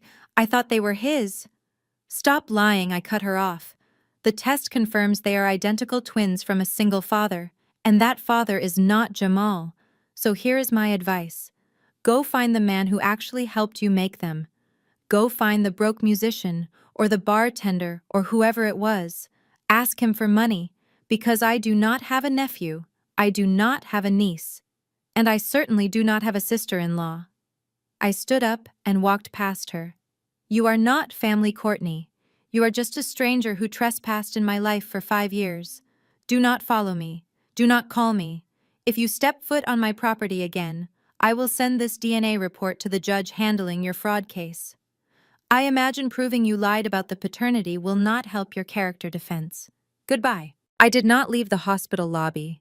Instead, I made a phone call that I had been planning in the back of my mind for years.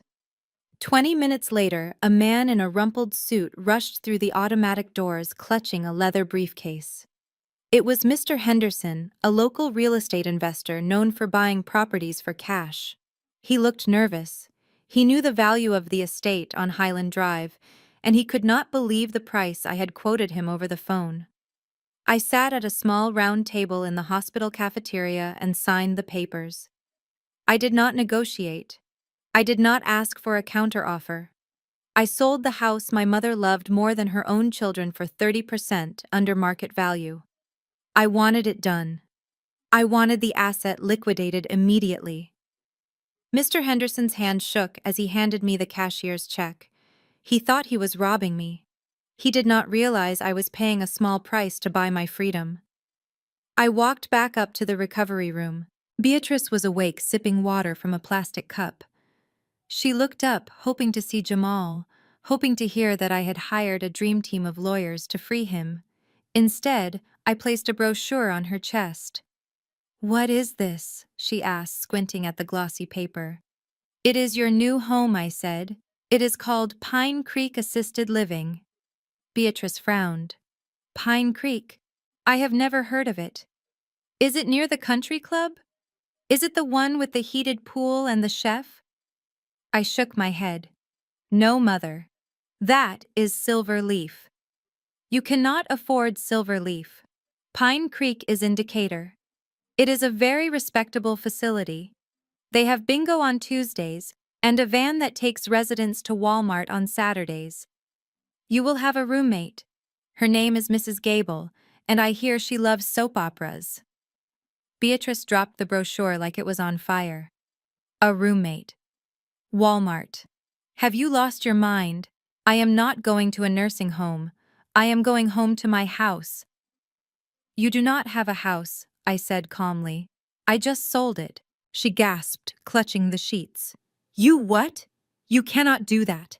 That is my sanctuary. It was my asset, I corrected, and I sold it to pay for your life. I held up the receipt from the hospital billing department. I just paid your $82,000 surgery bill, and I took the rest of the money and paid for 12 months of care at Pine Creek.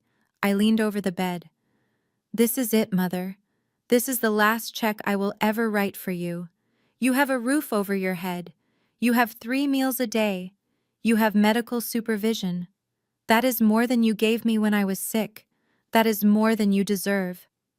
Beatrice started to weep, real tears this time. Tears of a woman realizing she was about to trade her silk sheets for polyester and her champagne for apple juice. You are abandoning me, she sobbed. You are throwing me away. I am not throwing you away, I said, standing up. I am setting you up. You have exactly 1 year, 12 months to figure out your next move. 12 months to reflect on how you treated the daughter who just saved you from being homeless. I picked up my purse. If I were you, I would start making friends with Mrs. Gable. Because when that year is up, the account is closed. You are on your own, Beatrice. I walked to the door. She called my name one last time, her voice small and broken. Simone, please. I did not turn around. I kept walking down the hallway past the nurse's station and out into the cool night air. I had no house, I had no family, and for the first time in my life, I felt completely full. I sat on the cold metal stool and waited for the guards to bring him in. The visitation room smelled of bleach and despair, a stark contrast to the lavender-scented hallways of our mother's former home. When Jamal appeared on the other side of the thick plexiglass, he did not look like a man who had learned his lesson. He looked like a cornered rat who still thought he had claws. He snatched the receiver off the wall and glared at me, his eyes burning with the same entitled rage that had fueled him for years.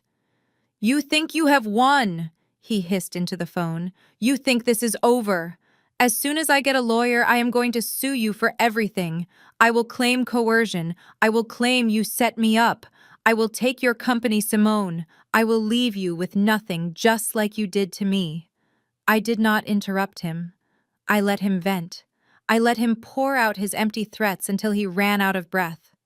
Then I calmly lifted a single piece of paper from my bag and pressed it against the glass. Jamal stopped. His eyes scanned the document. It was a forensic accounting report from his last employer. The job he swore he left because of creative differences. "I know why you really left Global Tech," I said, my voice steady. "You did not quit. You were fired for embezzling $50,000 from the petty cash fund. They did not press charges because they wanted to avoid a scandal. But they kept the receipts, and now I have them." Jamal's face went pale. The arrogance evaporated, leaving behind only naked fear. "This is your insurance policy, Jamal," I said. "If you ever try to contact me, if you ever send a letter, if you ever mention my name to a lawyer or a reporter, this file goes directly to the district attorney. That is another 10 years added to your sentence. Do we understand each other?" He slumped against the wall, the receiver sliding from his hand. He nodded slowly, defeated at last. I hung up the phone and walked out of the jail without looking back. The heavy steel door clicked shut behind me, and for the first time in my life, I was truly free. The room at Pine Creek was painted a color that could only be described as depression beige. It was narrow and cramped, with a thin curtain separating Beatrice from Mrs. Gable, who was currently snoring loud enough to rattle the plastic water pitcher on the nightstand. Beatrice sat on the edge of the twin mattress. The sheets were scratchy polyester blends that snagged against her pantyhose. There was no silk here, there was no crystal, there was only the hum of the vending machine down the hall, and the realization that this was her life now. Desperate for a connection to her old world, she reached for her cell phone. She dialed Gladys Johnson, the head of the church prayer circle. She was ready to launch into her performance. She was ready to cry about her ungrateful daughter and the tragedy that had befallen her noble family. She needed the sympathy. She needed to be told she was a saint. Gladys answered on the third ring. Her voice was not warm. It was as cold as the hospital floor. "Beatrice, honey," Gladys said, cutting off Beatrice's opening sob. "We cannot help you. We saw the police report." Beatrice froze. "What police report? The one about Jamal stealing your identity?" Gladys continued. "And the one about the fake grandchildren. But mostly, Beatrice, we heard about what you did to Simone. How you left that poor girl to rot in a hospital waiting room while you sent your son to camp. How you threw her out of her own house on Christmas Eve." Beatrice gasped. "Who told you that?" "It does not matter who told us," Gladys said, though Beatrice knew immediately. Simone had been thorough. She had burned the bridge and salted the earth. "We are Christians, Beatrice, but we do not abide by wickedness. Do not call this number again. The prayer circle is for honest women." The line went dead. Beatrice stared at the phone. She dialed another number. Voicemail. She dialed a third. Blocked. One by one, the doors of her social standing slammed shut. She was not the victim anymore. She was the villain in her own story, and for the first time in 65 years, she had absolutely no one left to blame. She looked at the peeling paint on the wall curled up on the hard bed and stared into the empty future she had built with her own hands. The wind on the tarmac was cold, but it felt different now. It did not feel like the bitter wind of eviction or the freezing chill of an unheated apartment. It felt like freedom. I walked across the private airfield at DeKalb Peachtree Airport, my heels clicking rhythmically on the concrete. I did not head toward the commercial terminal where the masses lined up to take off their shoes and empty their pockets. I walked straight toward the private hangar at the end of the row. For years, I had flown commercial economy class to save money so I could fund Jamal's delusions of grandeur. I had eaten peanuts while he drank champagne on my credit card. But those days were done. I walked up to the pilot who was waiting by the stairs of a sleek black Gulfstream G650. The tail number ended in SIM. It was not a rental. It was not a charter. It was mine. I had bought it 2 years ago under the holding company, and I had never stepped foot on it because I was too busy working to pay for everyone else's leisure. "Good evening, Ms. Williams," the pilot said, tipping his cap. "We are fueled and ready for London." I paused at the bottom of the stairs. I looked at the gray Atlanta sky one last time. I thought about the empty mansion. I thought about the jail cell downtown. I thought about the nursing home room with the peeling paint. I had spent my entire life taking care of people who would have let me die. I had planned a vacation to Aspen for them because I thought they deserved the best. But they did not deserve the best. I did. "No, Captain." I said, a slow smile spreading across my face. "Cancel the flight plan to London. Take me to Aspen." He smiled back. "Aspen it is, ma'am."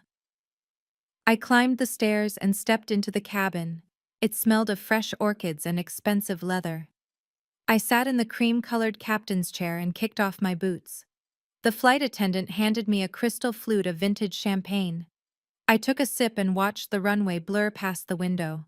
The plane lifted off, banking sharply into the clouds, leaving the heavy gravity of my family far below. I was finally flying, and for the first time in my life, I was carrying absolutely no baggage. The black SUV wound its way up the mountain road flanked by towering pines heavy with fresh powder. We pulled up to the entrance of the Pinnacles, the most exclusive resort in Aspen. It was a fortress of timber and stone glowing warmly against the twilight. The doorman did not just open the car door, he practically leaped to assist me. As I stepped out onto the heated pavement, the general manager was already waiting, his hands clasped respectfully in front of him. "Good evening, Madam Chairwoman," he said, bowing slightly. "It is an honor to have you with us this season. The penthouse has been prepared exactly to your specifications." I smiled.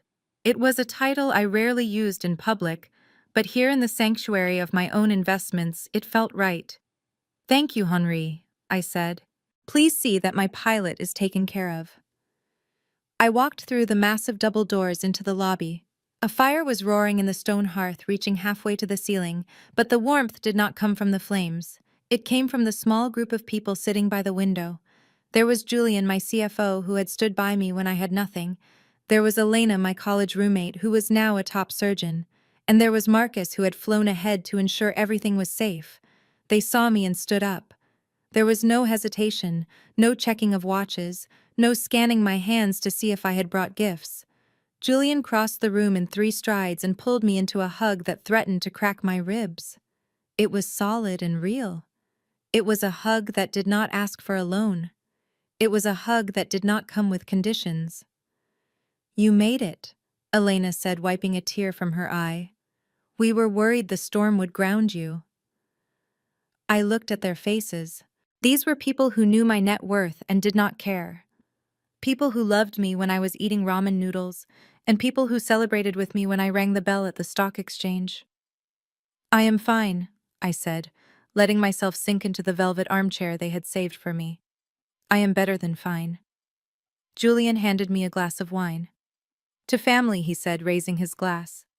I looked at the bubbling liquid. I thought of the empty mansion in Atlanta. I thought of the lonely nursing home. Then I looked at the people around me. To the family we choose, I whispered. And I took a sip, tasting the sweetness of a life that was finally truly mine. The fire in the stone hearth crackled, sending warmth through the penthouse suite. Outside the panoramic windows, the snow fell in thick, heavy flakes covering Aspen in a blanket of white. It was the kind of Christmas Eve I had always paid for but never enjoyed until now. I was curled up on the sofa with a glass of Pinot Noir watching the flames dance when my phone buzzed against the coffee table. It was a jarring sound in the peaceful room. I picked it up. The screen illuminated a number I did not know with a local Decatur area code. I opened the message. The text was a block of desperate rambling typos. Simone, it is Mom. I borrowed the night nurse's phone.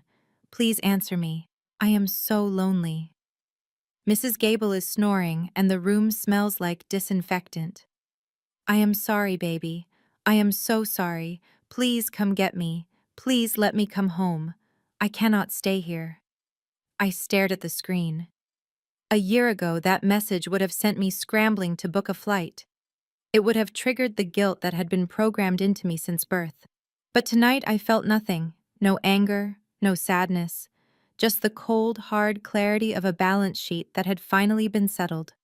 My thumbs moved over the glass keyboard, typing slowly and deliberately. There is no home to come back to, Mother.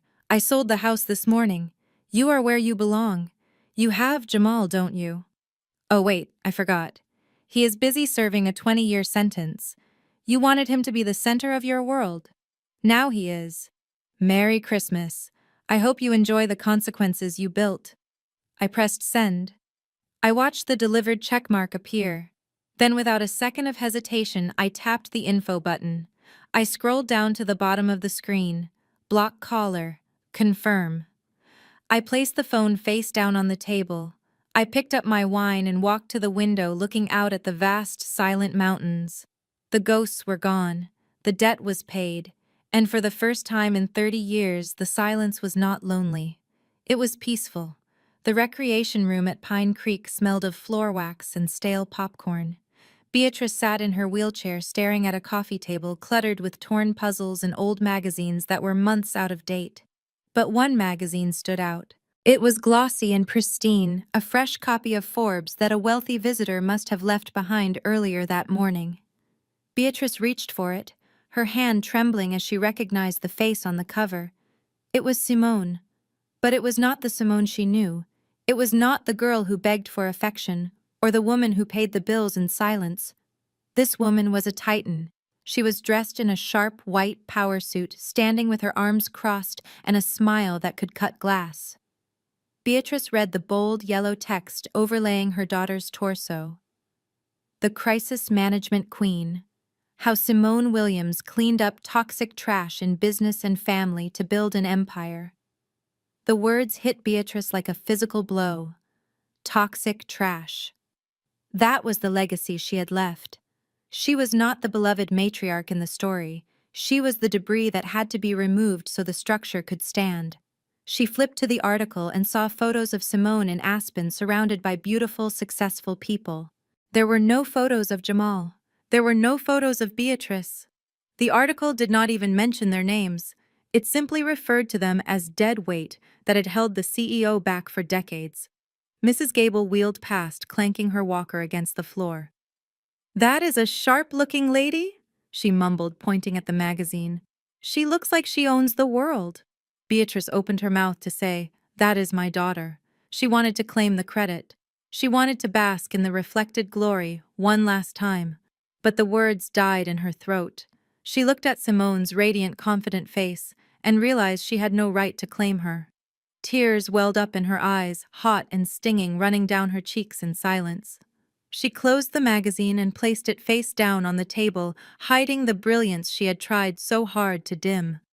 She was just a spectator now, watching from the cheap seats as her daughter flew. The air at 11,000 feet does not just fill your lungs, it cleanses them. I stood at the edge of the observation deck, looking out over the jagged spine of the Rockies. The sun was blinding, reflecting off the pristine snow in a million diamonds of light. It was cold enough to freeze breath in the throat, but I did not feel the chill. I felt only a burning, exhilarating warmth that started in my chest and radiated out to my fingertips. From up here, everything looks small.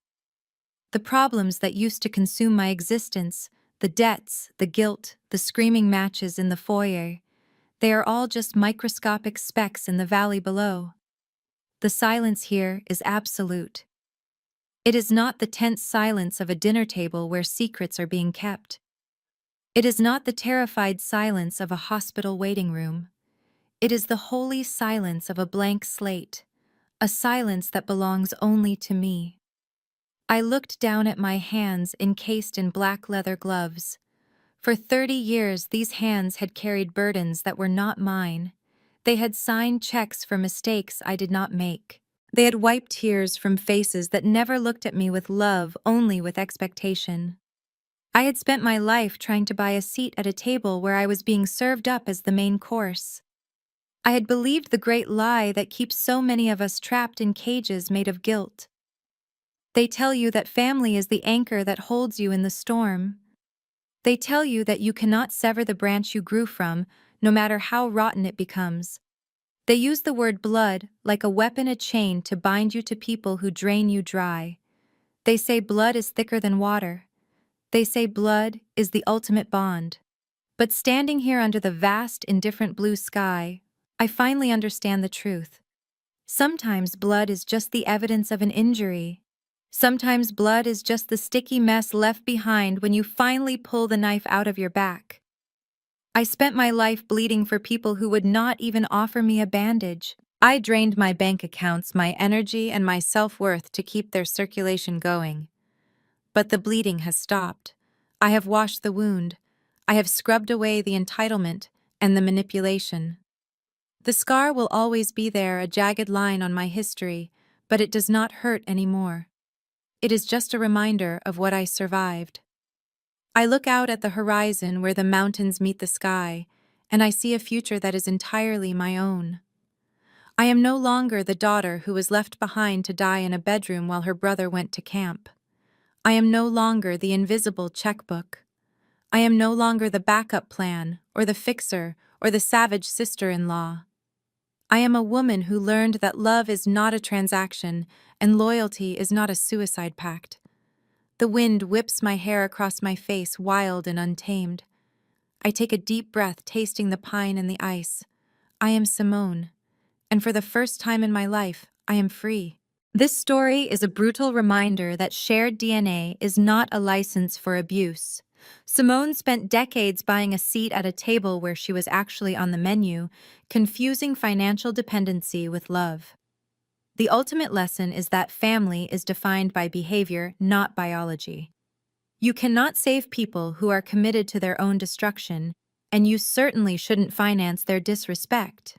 True freedom begins the moment you realize that blood might be thicker than water, but sometimes blood is just the sticky mess left behind when you finally pull the knife out of your back.